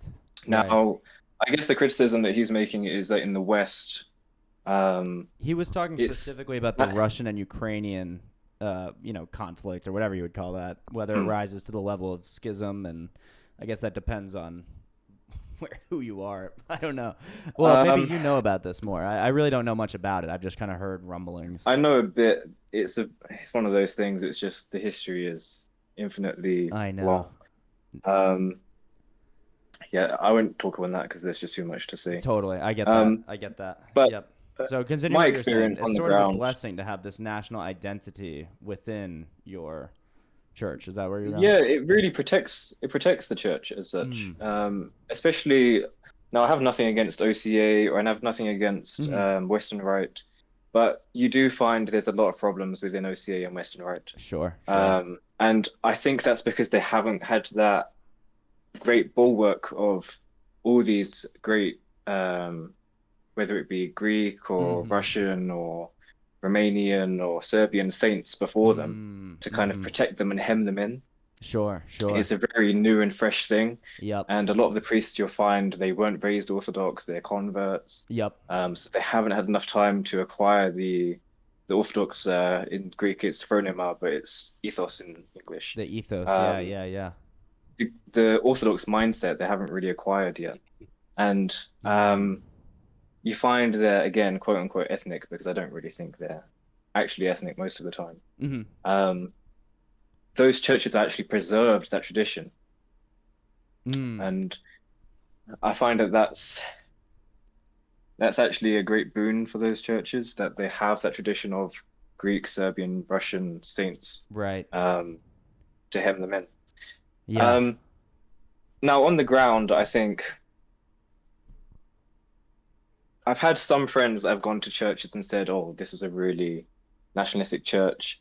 But oftentimes, what you'll find in those places, there's another church that you can go to. So, for example, where I was baptized in Leyland, there was a Romanian church, and the Romanian church was the whole issue was in Romanian. After in the coffee hour, everyone spoke Romanian. Oh, really?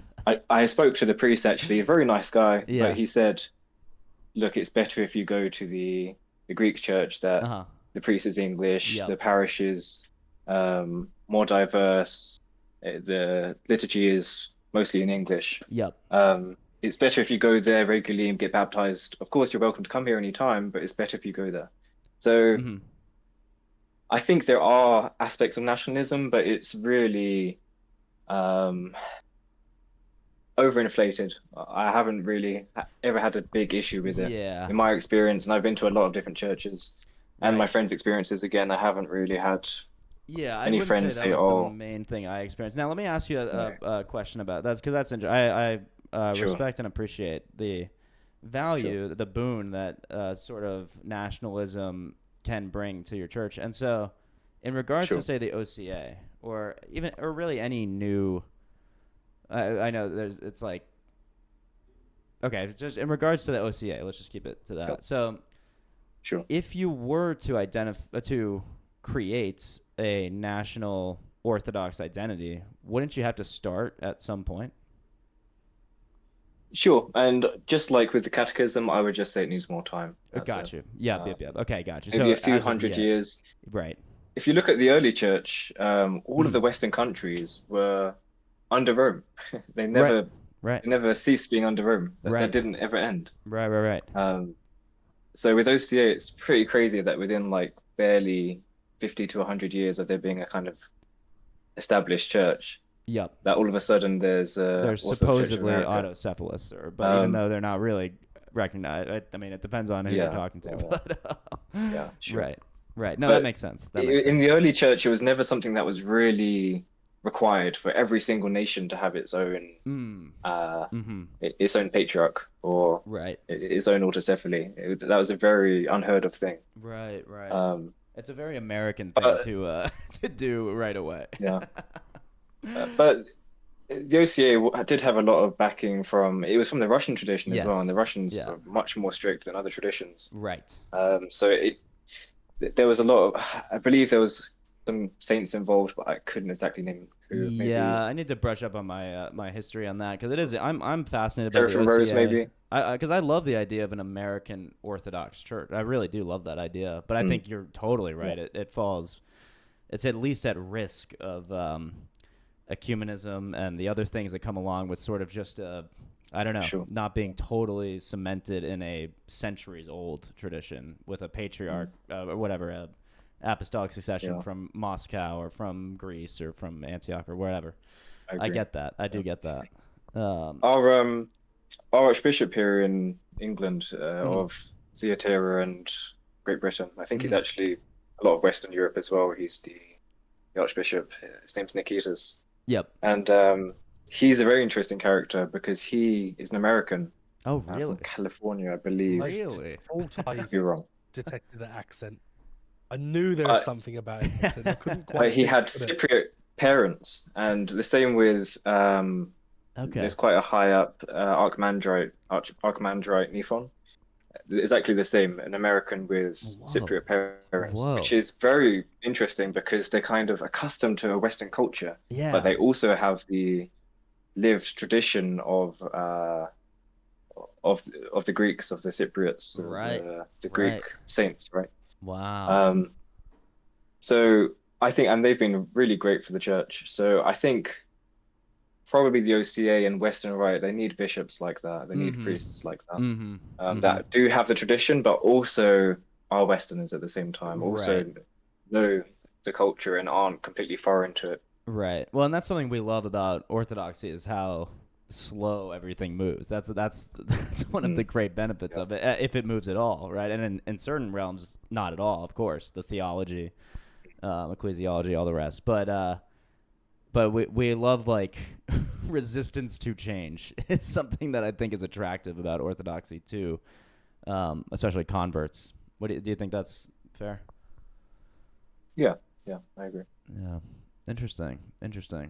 Infamous, do you have any questions, respectful questions for our friend here?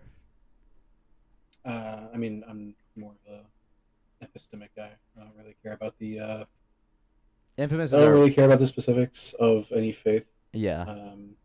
Again, I'm more of a how do you know thing. Right. Yeah. So Infamous is our resident atheist. He's the moderator of this channel, and we have a lot of interesting discussions with him. And I don't know if Sean is interested in defending any sort of like, I don't know, running any sort of apologetic. So we won't necessarily put that on you. But yeah, appreciate you having you here, Sean. Anything else you want to add about Orthodoxy in England or in the West? Or no? I might then watch one of this guy's videos, Bobby's perspective, because I never heard of this, and the idea is absolutely cracking me up. The idea is actually insane. So he took mushrooms. If the basic, what I know so far is he took mushrooms and became Orthodox, and then is now converted to Islam. But he was New Age for a while. And he was New Age. I mean, no, that's not particularly shocking. Yeah, that's hilarious. I believe he was born Orthodox, but he returned to it after eventful okay. mushroom trip. Okay, that would make sense. Because it would be really hard to mushroom yourself into Orthodox, I think, if you hadn't if you hadn't already been it or something, or if you weren't raised that way. It seems really. It seems like you could mushroom yourself into Islam or New Age pretty effectively. Although Islam also probably not as easy as New Age.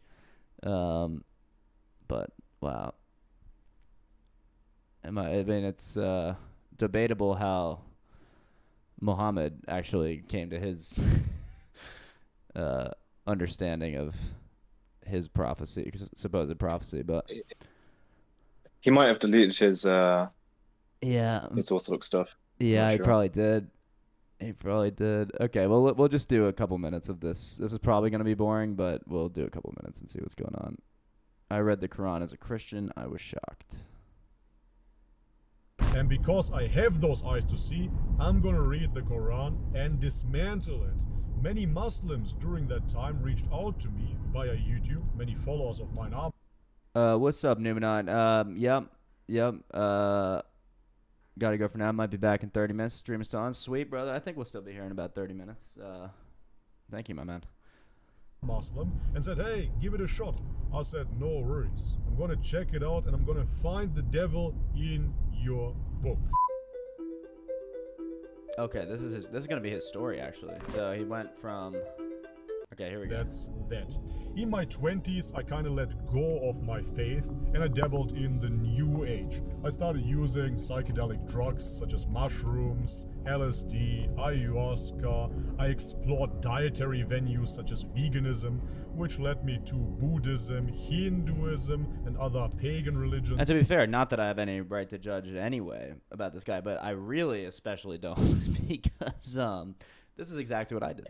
This was exactly my story. I was atheist into vaguely agnostic and then became a theology major and had this kind of like universalist view that, well, all religions are the same, man. All religions are just like fragments of the truth, dude. And I was taking mushrooms and drugs and I never did ayahuasca or nothing like that. And what essentially was this guy. So I especially have absolutely no right to say how stupid and silly that is. I'll say that about my own experience. That was a stupid and silly time of my life. But this is a very common story, a very common Western story of the New Age religion. I love Father. Are you guys familiar over across the pond there with Father Seraphim Rose? Of course. Yeah. I mean, what a great, what an amazing fella. And that book, Orthodoxy and the Religion of the Future, I'm reading / listening to it right now, and it's just so. I wish I had read it a long time ago, but you know what? Everything happens in God's providence. But it's what we need right now. That's what guys like this need is that kind of wisdom about this dangerous New Age religion. I think I don't know. But Seraphim Rose is one of my favorites that I've been learning about recently. As well, I got interested in the occult, the Mayan calendar, and what not. I let go of Christianity for roughly a decade, I would say, and was identified as nothing, as pure consciousness, if you will. I was just Bobby, just doing my thing. I didn't want to label myself. I just wanted to live life. So I started traveling the world. 2014, I left Germany and I went to Australia, then Indonesia, then Thailand, then back to Australia and New Zealand, over to South America, Machu Picchu in Peru, and what not. I visited many places, many different cultures, saw different religions, and was convinced that religion is just that. Cultural norms that people adhere to, and I don't want to be part of that. I saw myself as above that, in a sense. I saw myself as the enlightened one that doesn't need any of that. That's exactly right. I mean, that's exactly the. I don't even know if it counts as an ethos or whatever, but that is the New Age thing. It's like, I am the creator of the universe. I am the one that's enlightened and above all the people that believe in religion as a specified thing. I'm the one that knows they're all connected to something, unified and mysterious and esoteric. What that is, I mean, I have no idea, but I know this, so I'm above everyone else. That's what I know. But then, so this is something I hear all the time, and maybe you guys have a comment about this, but that religion is, every culture around the world has their specific religions, because religion fundamentally is an artifact of culture. So I hear that all the time. Obviously, that's a secular view that assumes that none of the religions are actually true. But it also can't be true, because a religion almost always has to do with, like, the creation of the universe. Well, certainly your culture was created after the creation of the universe. So it's kind of silly, I think, to say that. I don't know if you guys agree with that or not. I'll go with that. Until I returned back to Europe, to Bulgaria, and I felt that yearning for God. And I felt empty. I felt broken. All of those things that I tried led me nowhere. I felt as if I had failed. I felt abandoned. I felt left alone. So therefore I sought God. Naturally, I returned to Christian orthodoxy, and at that time it felt like a homecoming. It felt like something that I used to know, but at the same time have never truly explored. As I said, I was identified as a Christian Orthodox, but I never really studied the religion. So now I return to it, and now I really want to know what's up. I really wanted to understand my own religion. So I started digging deep, and I found out about the Trinity. I already made a video about this. Guys, for 2 years I was battling with this thought, and I was trying to understand the Trinity, and I was trying to make myself believe the Trinity, but after all of those intentions have failed miserably, because I couldn't convince myself of a three-headed God. Didn't work. No matter how I looked at it, it just didn't add up, didn't make sense for me. Yeah, Numina has an interesting comment here that Bobby was, quote, Orthodox, but never believed in the Trinity, which seems like Orthodoxy 101. And I guess that's what I would ask either Sean or Tony, really anybody, but, like, do you think it's important to be able to logically understand the Trinity to be Orthodox, or to believe in it, say?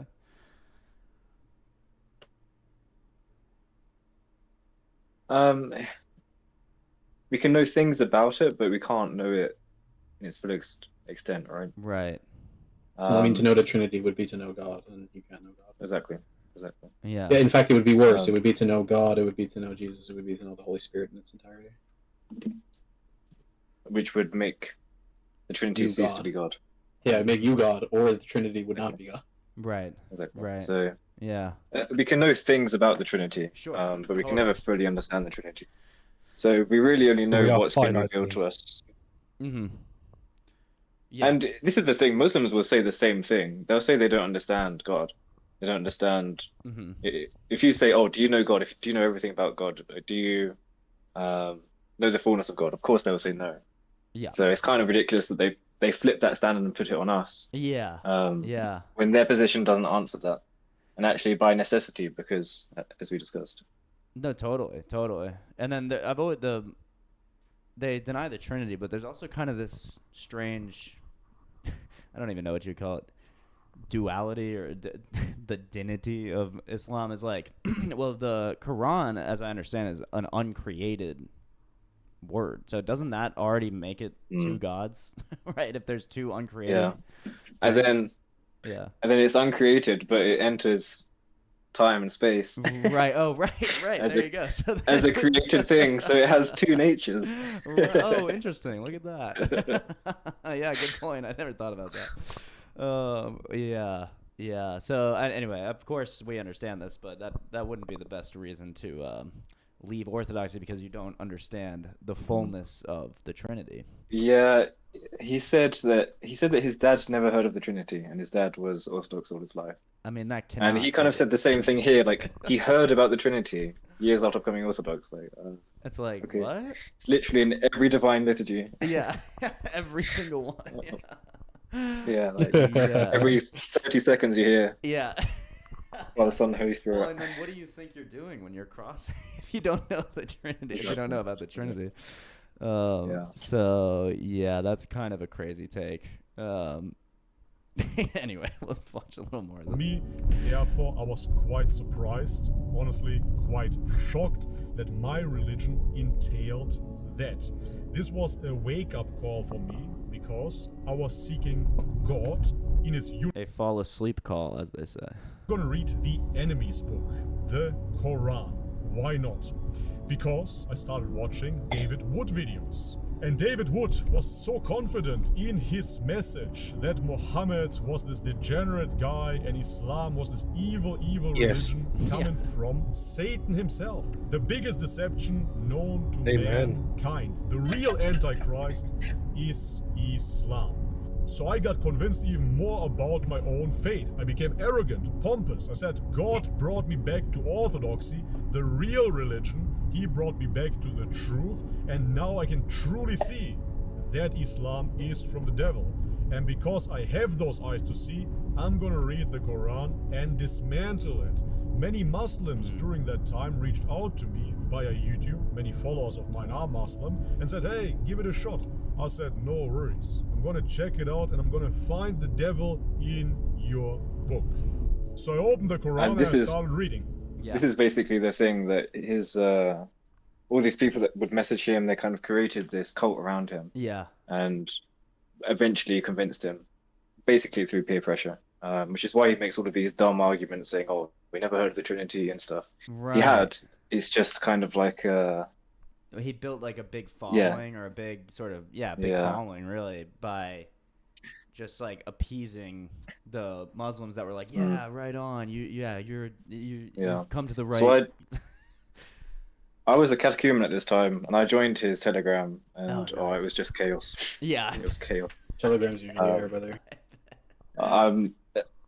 Before this, I just downloaded Discord just for you guys because I'm not on anything anymore. I don't debate. I stay away from all of that. Yeah. Like I said before, not on Discord, no, but on Telegram a little bit. I've never seen a Telegram debater. I've seen Google Plus debaters. I've seen Amino debaters. I've never seen a Telegram Plus. Yeah, Google Plus. Yeah, dude, you'd be surprised. I guess Telegram is just like a messaging app, right? Most recently was probably Instagram. I was in some big Instagram groups. Sure. Yeah. YouTube Shorts and debaters are a fucking different breed, bro. Oh yeah, they're actually a different. Well, also breed. Instagram comment debates are insane, totally degenerate. But anyway, so they're not debates; they're lists of words. So you were in this Telegram with the Bobby disciples or whatever. Bobby's perspective. And I was just endlessly debating them. I'd always have like 5 guys against me. And they just bring the most ridiculous arguments, the same ones they do now, like the value of Bacca and that crap. Do you know about that Valley of Bacca? Valley of Bacca? No, I don't think so. There's like one really obscure verse from like Deuteronomy or something. Yeah. It's describing something and it says, "Pass the Valley of Bacca." Yeah. And Muslims go, "Oh, Bacca, that sounds like Mecca. That's Mecca. No. Mecca's in the Bible." Oh yes, yeah, I've heard this. And I'm trying to like explain how that's just not logically coherent, and they don't get it. Yeah, that's not coherent at all. Do you know who they think the first prophet was? Who do they? I guess they would think that Moses was, or would it be Abraham was their first prophet? No, go Adam? further back than that. Oh, Adam. Adam came to prophesy to what? The trees? The bees? What? Yeah. Wow. Yeah. Well, they also think all the prophets were perfect as well. I mean, the angels, I guess, but. Yeah, I don't think the animals particularly needed much prophecy that they couldn't understand. No, I said angels. Oh, the angel. Oh, well, them too. But like, I mean, I can see a version of the story where God creates something and the angel's like, "What the fuck? Well, why?" And then the human has to explain why, because that's why he was created. I mean, I've always liked the whatever. The concept Sounds that quite Adam Mormon. was sort of the first. Sounds quite Mormon. In a way, it's like a scientist. Like his first task is to name the animals, which is the very first duty of science. The first thing you do is the naming of things, which is quite cool. Sure, yeah. But anyway, so I was talking to a Muslim recently in person too. So it's not like this online debate, like let's be vitriolic. We're just being friendly, having a nice conversation. And I just asked him the simple question of, okay, so I know you guys respect Jesus as a prophet, and I even know there are some incredible miracles that you believe Jesus performed according to your tradition. Like I think they believe he was born of a virgin for one. And then they even add one, which I mean, kind of like we know, kind of funnily, it comes from an apocryphal like Gnostic text. I think it's the Gospel of Thomas or something like that, where Jesus creates a bird out of clay and then like breathes life into it when he's like a kid or something. Or no, the infancy gospel of somebody. I don't know. And so, but this somehow made its way either into Hadith or into the Quran itself. I can't remember exactly, but he confirmed. He's like, yes. So yeah, we love Jesus, and he did these miracles, and we respect him as our prophet. And I just asked him. I said, okay, so if Jesus can do more incredible miracles, which he kind of granted, than Muhammad, then why would we look to Muhammad as the, say, moral exemplar or the final prophet or the greatest prophet? Over Jesus. And he said, that's a good point, but he confirmed what Sean just told us, that they see every prophet as sort of equally kind of great or equally perfect. So Jesus is equal to Muhammad, who's equal to Abraham and Adam and all the rest, which, I don't know, if you get into the Hadith, I think that's problematic, but I didn't want to bring him to Aisha and all that stuff. So yeah, it's interesting. But you have a look at Muhammad, right? His mentor was a Christian. Yeah, wasn't the guy that confirmed his Yeah, but vision you like know a that Nestorian? Jesus' mentor and father and mother were Jews? Well, but they're So the not like, Jews are right. Not like rabbinic modern Jews. Yeah, I know. Yeah. Right. So there's this hadith, right? And I'll have to find the number out. But I think it's from Sahih al-Bukhari. And essentially, Muhammad is talking to his mentor. He's writing the Quran. His mentor's writing the Quran, right? Yeah. And then the mentor says something, and Muhammad says, "Yeah, put that in." And then the mentor left Islam essentially, and then went away. Yeah, right. Yeah. He was a Christian convert to Islam. Then he realized, oh, I just said something, and Muhammad's just told me to write that just in. add it in, yeah. And he left Islam and ran away. Well, And have that's you in ever the seen hadith. have you ever seen the debates that it's the guy that you told me to look up the other day, Tony, that talks to Muslims a lot and he like fucks them up and shit. But basically, Sam Shamoon? yeah. Oh, yeah, Sam Shamoon. Yeah.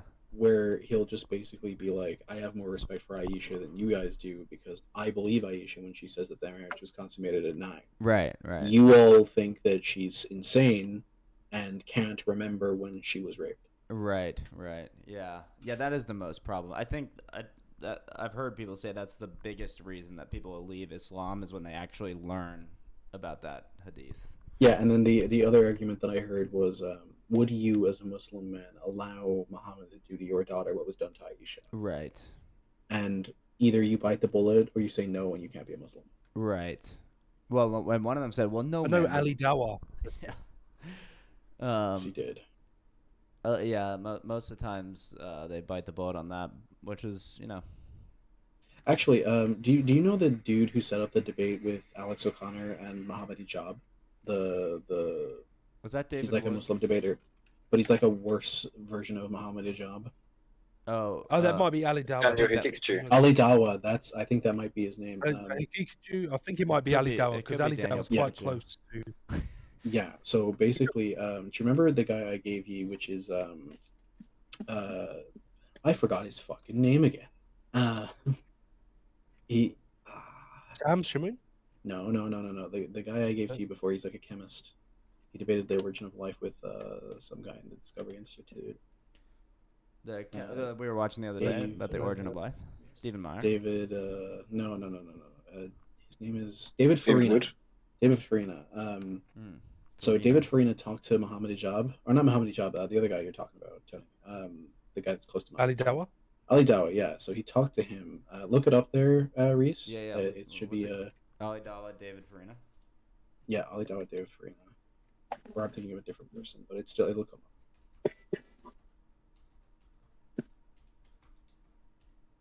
I guess it's not David. I guess it's not Ali Dawa, but it'll probably come up.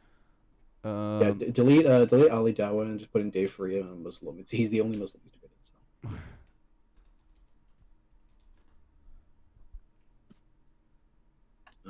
So. Sabur, yeah, there it is. Sabur Ahmad. Okay, so Dave Farina, yeah. Sabur Ahmad. Okay.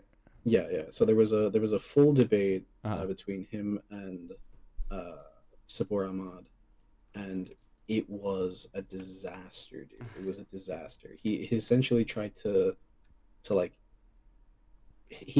out of the fact that he lied, that there would be a debate in England. He lied about how much money he sent Dave Farina to go to the debate. He basically tried to do all the shady shit he did to Alex O'Connor, but Dave didn't let it fly, and he pure exposed him. He exposed him for not only doing all that shit, but in the debate, Sabor got so heated, he straight up just called him an Indian slur. He basically did the equivalent of calling him a Jew. That's horrible. I mean, that's how you know you lost a debate, once you're throwing slurs around. Yeah, some dude walked behind him, and he just goes, "Look at this fucking Jew," and then they both start laughing like, "Ha ha ha!" Like, bro, what the fuck? Are you a supervillain? Yeah, Like, no, for real. Wait, so is Dave Farina? it was on Dave Farina is like a science guy, like evolutionist or something. I mean, he's not an evolutionist. He so the idea of this is evolution a fact, right? And so Sabur Ahmed made the very shitty idea of not clarifying that he means neo-Darwinism, or sorry, not neo-Darwinism. Yeah, here we go. There's Darwinism, neo-Darwinism, and the modern synthesis. The modern synthesis is what we currently believe about the diversification of life on the planet, right? So he's talking about the modern synthesis of evolution, which is undeniable, and the entire time, Sabur Ahmed is talking about. Well, I'm talking about whether it's happening or not. Yeah, sure. Whether or not you think it happened is different. This is at least the most modern. Yeah, I get it. Okay. Yeah. So basically, Sabur just starts talking about Darwin the whole time, and how some of what he said was wrong. Yeah. And basically, which I think every scientist agrees with.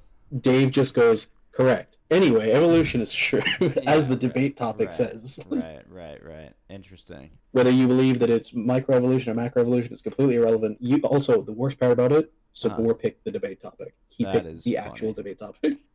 I think if I was going to debate this, which I literally never would, I would just try to hammer on like abiogenesis and the things that are just. Abiogenesis has nothing to do with evolution. Well, a little bit. Like, if you want to say that we don't know what the origin of life is, that's fine. But the origin of species, as Darwin is talking about it, is the diversification of life on the planet, which is undeniable. Yeah, then I guess I would go to I don't know what I would go to. Now this is going to turn into me actually debating this, which I don't want to do. So.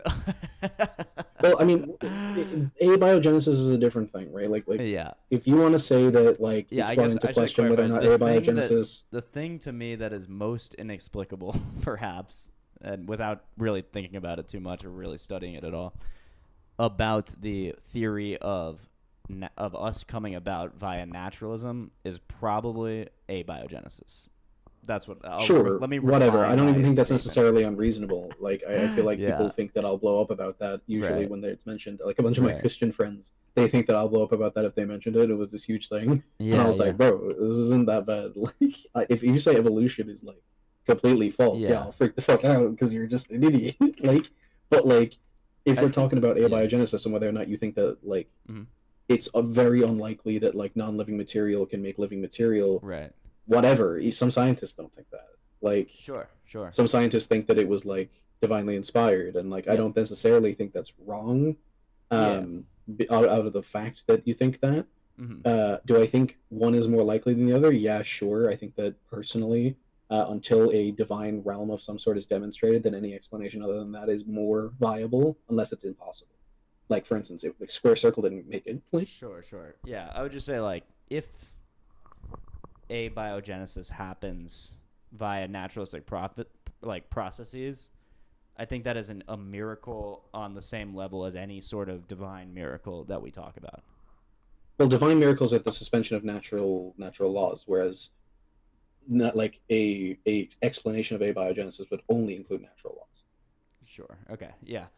Numenon, I found an interesting parallel a year or so ago. In John 8, 1 through 11, and Sahih al-Bukhari 6841, it's almost like both Muhammad and Jesus were in the same situation, but responded very differently. I'm happy to check those out.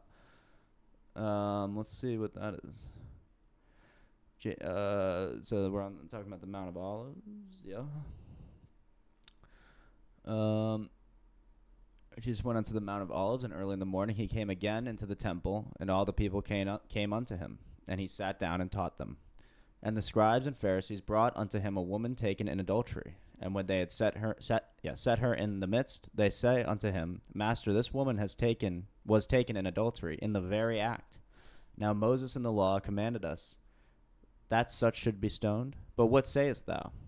This they said, tempting him, that they might have to accuse him. But Jesus stooped down, and with his finger wrote on the ground, as though he had heard them not. So when they continued asking him, he lifted up himself, and said unto them, He that is without sin among you, let him first cast a stone at her. And again he stooped down and wrote on the ground. And they which heard it, being convicted by their own conscience, went out, one by one, beginning at the eldest. Someone pointed this out to me on one of these channels. Yes. The beginning at the eldest. Isn't that... It's like the older, the more experience you have, obviously the more sins you've actually committed as well. Maybe the easier it is to sort of see the plank in your own eye rather than the speck, or it should be easier, I guess. And also, from what I know, the Orthodox tradition on this is that Christ was writing actually Their the sins. names of people. Oh, names of people, right? Right. Names of people. He didn't write their sins, but they knew that basically they had committed the same sexual sins. Yep. Which is why they began to leave. Yep. Which is beautiful. It makes perfect sense. Even unto the last, and Jesus was left alone, and the woman standing in the midst. When Jesus had lifted up himself and saw none but the woman, he said unto her, Woman, where are those thine accusers? Hath no man condemned thee? She said, No man, Lord. And Jesus said unto her, Neither do I condemn thee. Go and sin no more. Truly one of the... Not that every word isn't just beautiful, but I mean, what a powerful, powerful passage. Okay, now let's compare that to Sahih al-Bukhari.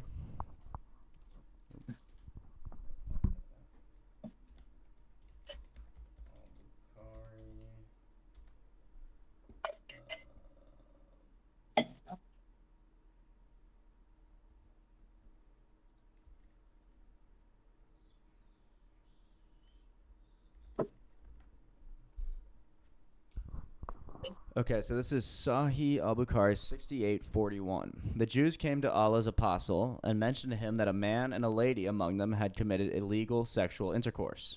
Allah's apostle said to them, What do you find in the Torah regarding the Rajam? They replied, We only disgrace and flog them with stripes. Abdullah bin Salam said to them, You have told a lie. The penalty of Rajam is in the Torah. They brought the Torah and opened it. One of them put his hand over the verse of the Rajam and read what was before and after it. Abdullah bin Salam said to him, Lift up your hand. Where he lifted it, there appeared the verse of the Rajam. So they said, O Muhammad, he has said the truth. The verse of the Rajam is in it, the Torah. Then Allah's apostles ordered that the two persons guilty of illegal sexual intercourse be stoned to death. And so they were stoned. And I saw the man bending over the woman so as to protect her from the stones. I mean, that is literally horrific. What? Wow. Okay, so just to... Within this is the Islamic dilemma that the Torah actually exists and is meant to be used as a reference for Islamic law, which has to be denied for the Quran to be true. But then this, you're right. That's an interesting parallel, Numenon. It's the exact opposite. And there's also this kind of weird detail where, like, it seems like the man might actually love the lady as well. Like he's protecting her from her stoning. And you think, why would they add that in? And yeah, why would you add that in? Like, what is that? I find the Is that from the Hadith you said? Yeah, Sahih al-Bukhari. I find there's a lot of things like that in the Quran, like when the Quran calls Christ the Word of God. Well, right. Why? Yeah, why Why are that? you calling him the Word of God? What significance does that have? Yeah.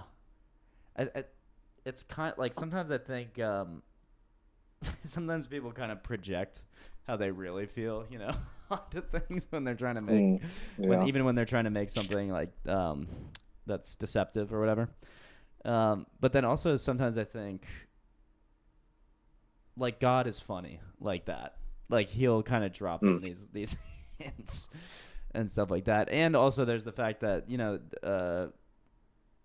the way it seems is that I don't even know if it's Muhammad or the authors of the Quran or the Hadith or whoever it is are sort of just combining all the traditions they know from the surrounding religions without any real reference to like a divine command to do so or any sort of like continuity between any of those traditions.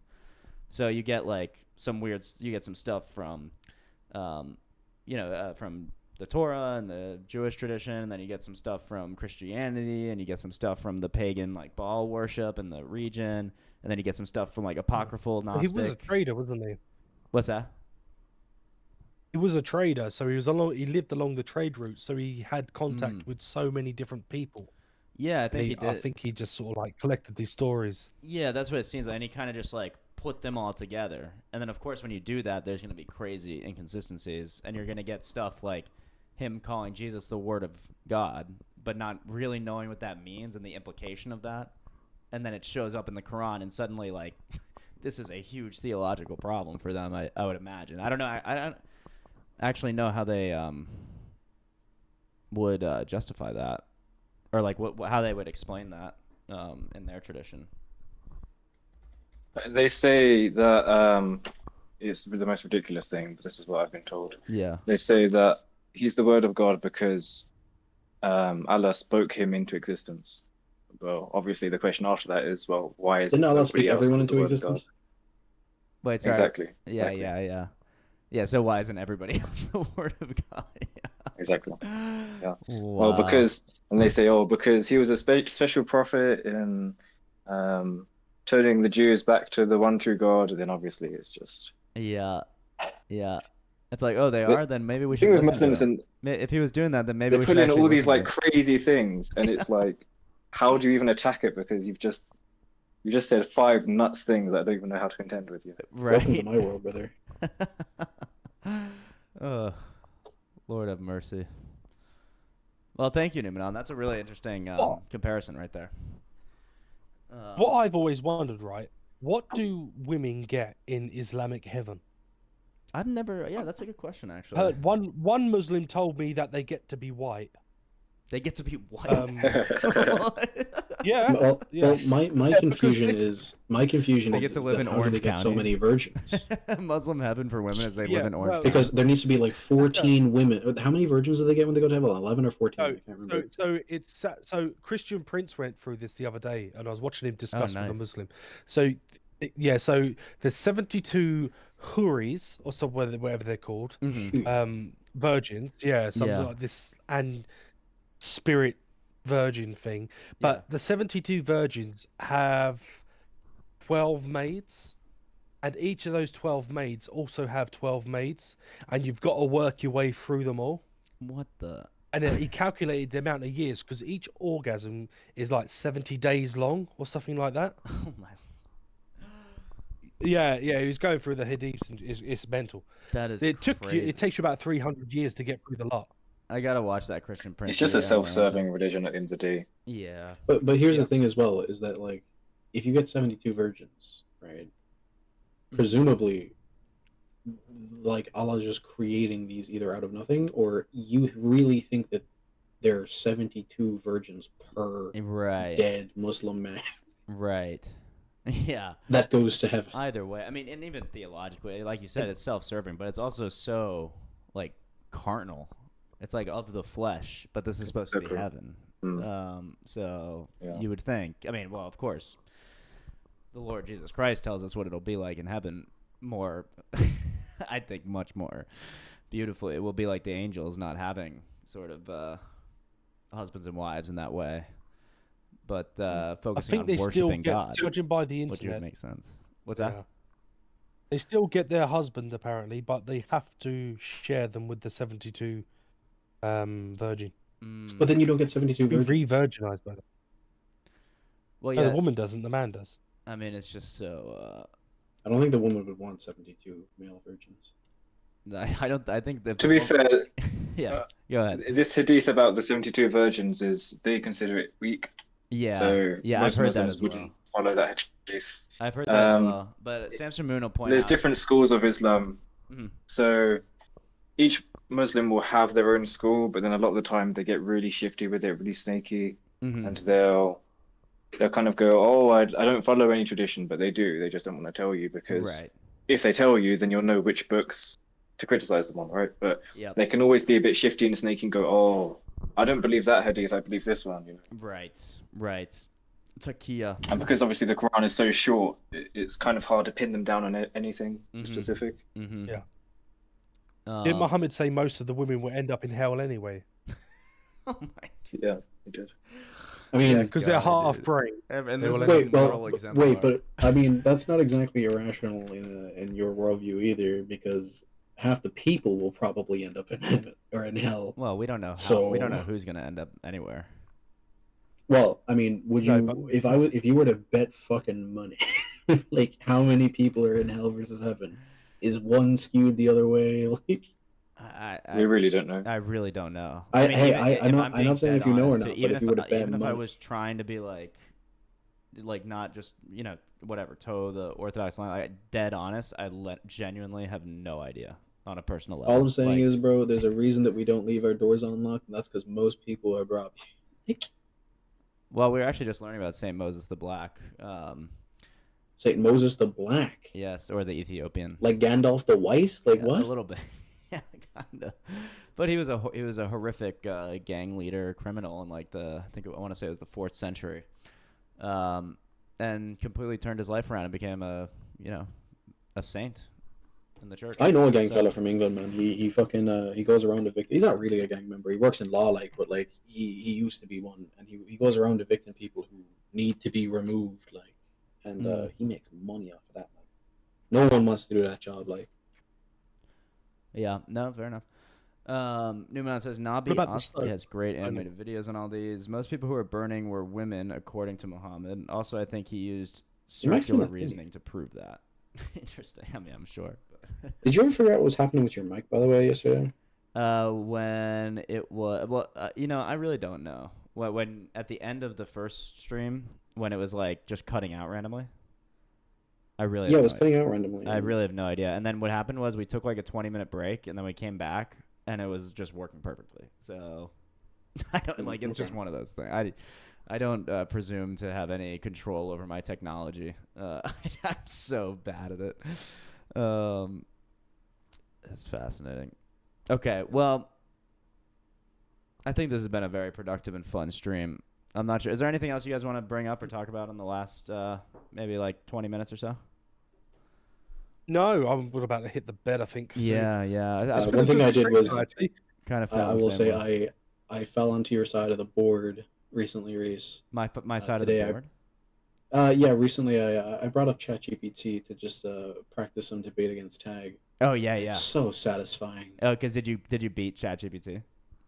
A few times. Because you can tell it to let you win, even if you don't say it. No, I'm not telling you to let me win. I actually told it to tell me at the end why I'm winning and if I'm not winning. And for a while there, it was like slight lean to Tag, and I was like, "Fuck." and then at the end, it was they said you got a logical knockout, and I was like, "Okay, bro." Yeah. That's why I'm so wary of ChatGPT, because literally, no matter what you do, if I guarantee you, if I ran that same thing, I would get the same result on the favor of whatever Tag or whatever it is. And it's not like you're it's not like you're maliciously let me win, ChatGPT, but it's you just slowly let it know what you want to hear. I mean, I have 76 messages. I've had 76 messages, and Tag had, I think, 18 of them in a strong sense and 20 of them in a minor sense, and I had the rest in minor and strong. And so it was pretty even throughout, and it's a long conversation, so I Yeah. don't think it was too skewed, but Yeah, I know, I get it was that. fun. Well, but It was my fun point is is, the I'm main not point. saying you were skewing it, or and I'm not even saying it was trying to be skewed, but what the way it's programmed is to, like a social media app, to keep you in the app and keep you using it. So if it figures out, oh, this guy has a desire to hear that he's winning, or he has a desire to hear that, not that he's winning, but that his position is, like, say, anti, tag or atheist or whatever it is, even though he's telling me, give me the most robust argument, like, tell me exactly how I'm wrong and all this stuff, and telling me to be really strict, intrinsically, I think it knows that you still want to win and will engage with it more if you can win. And I'm saying that applies to me too. So I'm just saying it's like a neutral way. Like, as far as ChatGPT debates go, I've kind of realized the error of my ways about Oh, I using just the found it. I technique. just found it fun because it came at it from a way that I didn't think before. It made Well, eye true, contact, and it can right? be fun, and it is good practice. It probably is good practice. Yeah, it's honestly. not real debate. It was just a game, and it was Yeah. fun. Yeah, it is like It a was debate entertaining. game. It's like a debate video game in a weird way. Yeah, honestly. It's kind of cool. Well, I guess we can We read should the- check out this. Yeah. This sinner. Yeah, cool. So Abdullah ibn Masud related, and I think I've heard of Ibn Masud. He must be a pretty high source here. Anyway, so the messenger of Allah sent for me, so we set out until I reached such and such a place, and he traced a line for me until. Oh yeah, I know though. That's why I've heard of Ibn Masud. I know this one. Yeah, I I've can't not believe you seen this found one. this. This is Okay, new. This is new. you'll like this, Tony. This is crazy. Okay, so he traced a line for me and told me, stay between the two edges of this. Don't go outside of it. If you go outside of it, it's over for you. Abdullah said, and so I stayed there. And then the messenger of Allah went off a stone's throw away, or a little further, or something like that. Then he, Abdullah, mentioned a group of male members, Hanin, i.e. men, who looked like Zut people.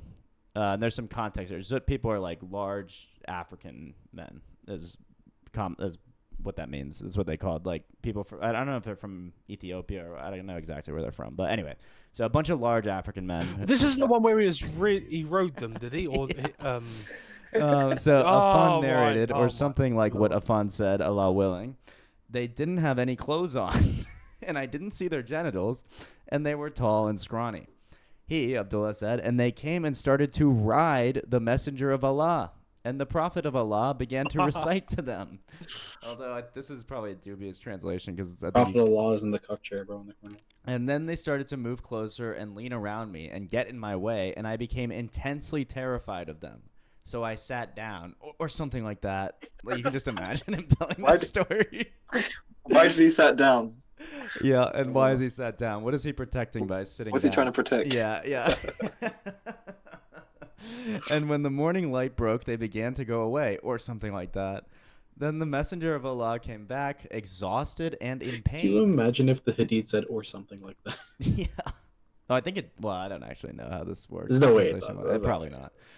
Or That's some practically stoner in talk, pain from how they had ridden him. Which, by the way, we've done extensive research on the actual meaning of this word yarkabun, because the Muslims, the apologetic against this, or what for this, is that, Allah was just preaching to a bunch of demon, like, angels or whatever. Yeah. But no. They want to say that it was the night of the jinn that's talked about in The other night of the hadiths. jinn. But, there's some pretty clear differences. There's some critical differences. One of them, major one being, Ibn Masud wasn't even at the night of the jinn. So that's one of the critical differences from my understanding. So then the messenger of Allah came back exhausted and in pain. He said, indeed, I am exhausted. Then the messenger of Allah put his head in my lap. And then the man came with tall white garments on, but the messenger of Allah had fallen asleep. And I became more intensely terrified of them than I was the first time. Crazy. That's crazy. It's a crazy hadith, and it's high. And which hadith is this Sahih? I think no, I don't think it's Sahih. I think it's narrations Next one from down, is it? Abdullah ibn Masud. Original reference here. Let's see. Oh, this is not useful. Oh.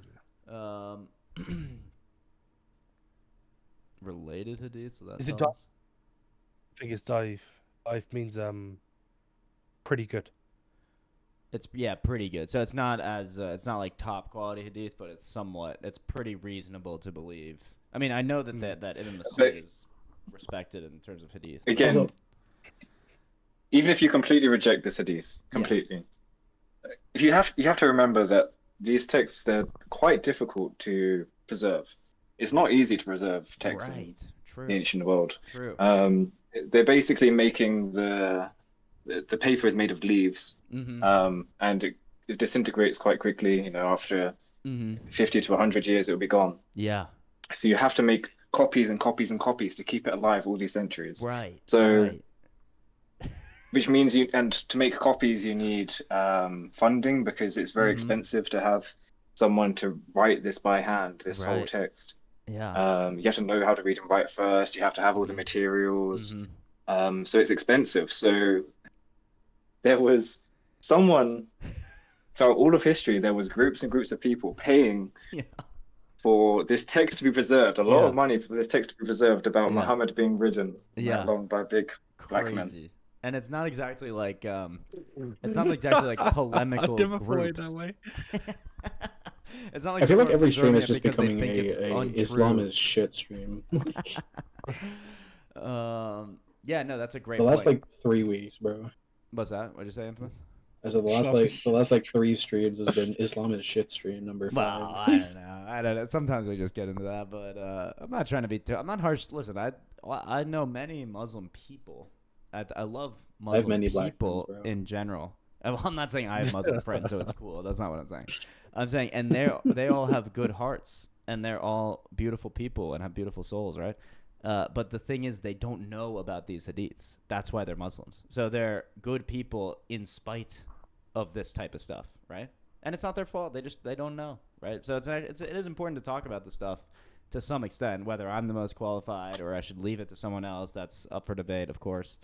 But people need to know about what the kind of core of the religion is, and if the theology is self-refuting, like the Islamic dilemma presents, I think people should know that as well. But I understand. Yeah, we'll try to move away from just Muslim polemics. But yeah, very quickly, I will say on the gradings, right? Yeah. If this is not graded Sahih, which is authentic, then it doesn't really speak a lot to the actual grading of Sahih, and I'll tell you why. There is a Sahih, I think it's in Sahih al-Bukhari. There's a hadith about a Christian king. I think he was a Byzantine king, perhaps. I'm not sure what kingdom it was. Yeah. But there was this Christian king who converted to Islam, apparently. Now, there's in the hadith is something called the Isnad chain, a chain of was his name Bobby? This man said this. I'm not sure what the thing is. So in this Sahih graded hadith, the man that supposedly heard this private conversation between the Christian king and his priests was born 300 years after the conversation took place. Oh my goodness. So exactly. So when it's Sahih, it doesn't literally mean it's authentic. Yeah, right. Because that's Sahih, it talks about a grading of the Isnad chain. Yeah. Chain of the chain of authority, essentially. Right. But the bloke that supposedly heard this private conversation about the king wasn't born until 300 years after the conversation happened.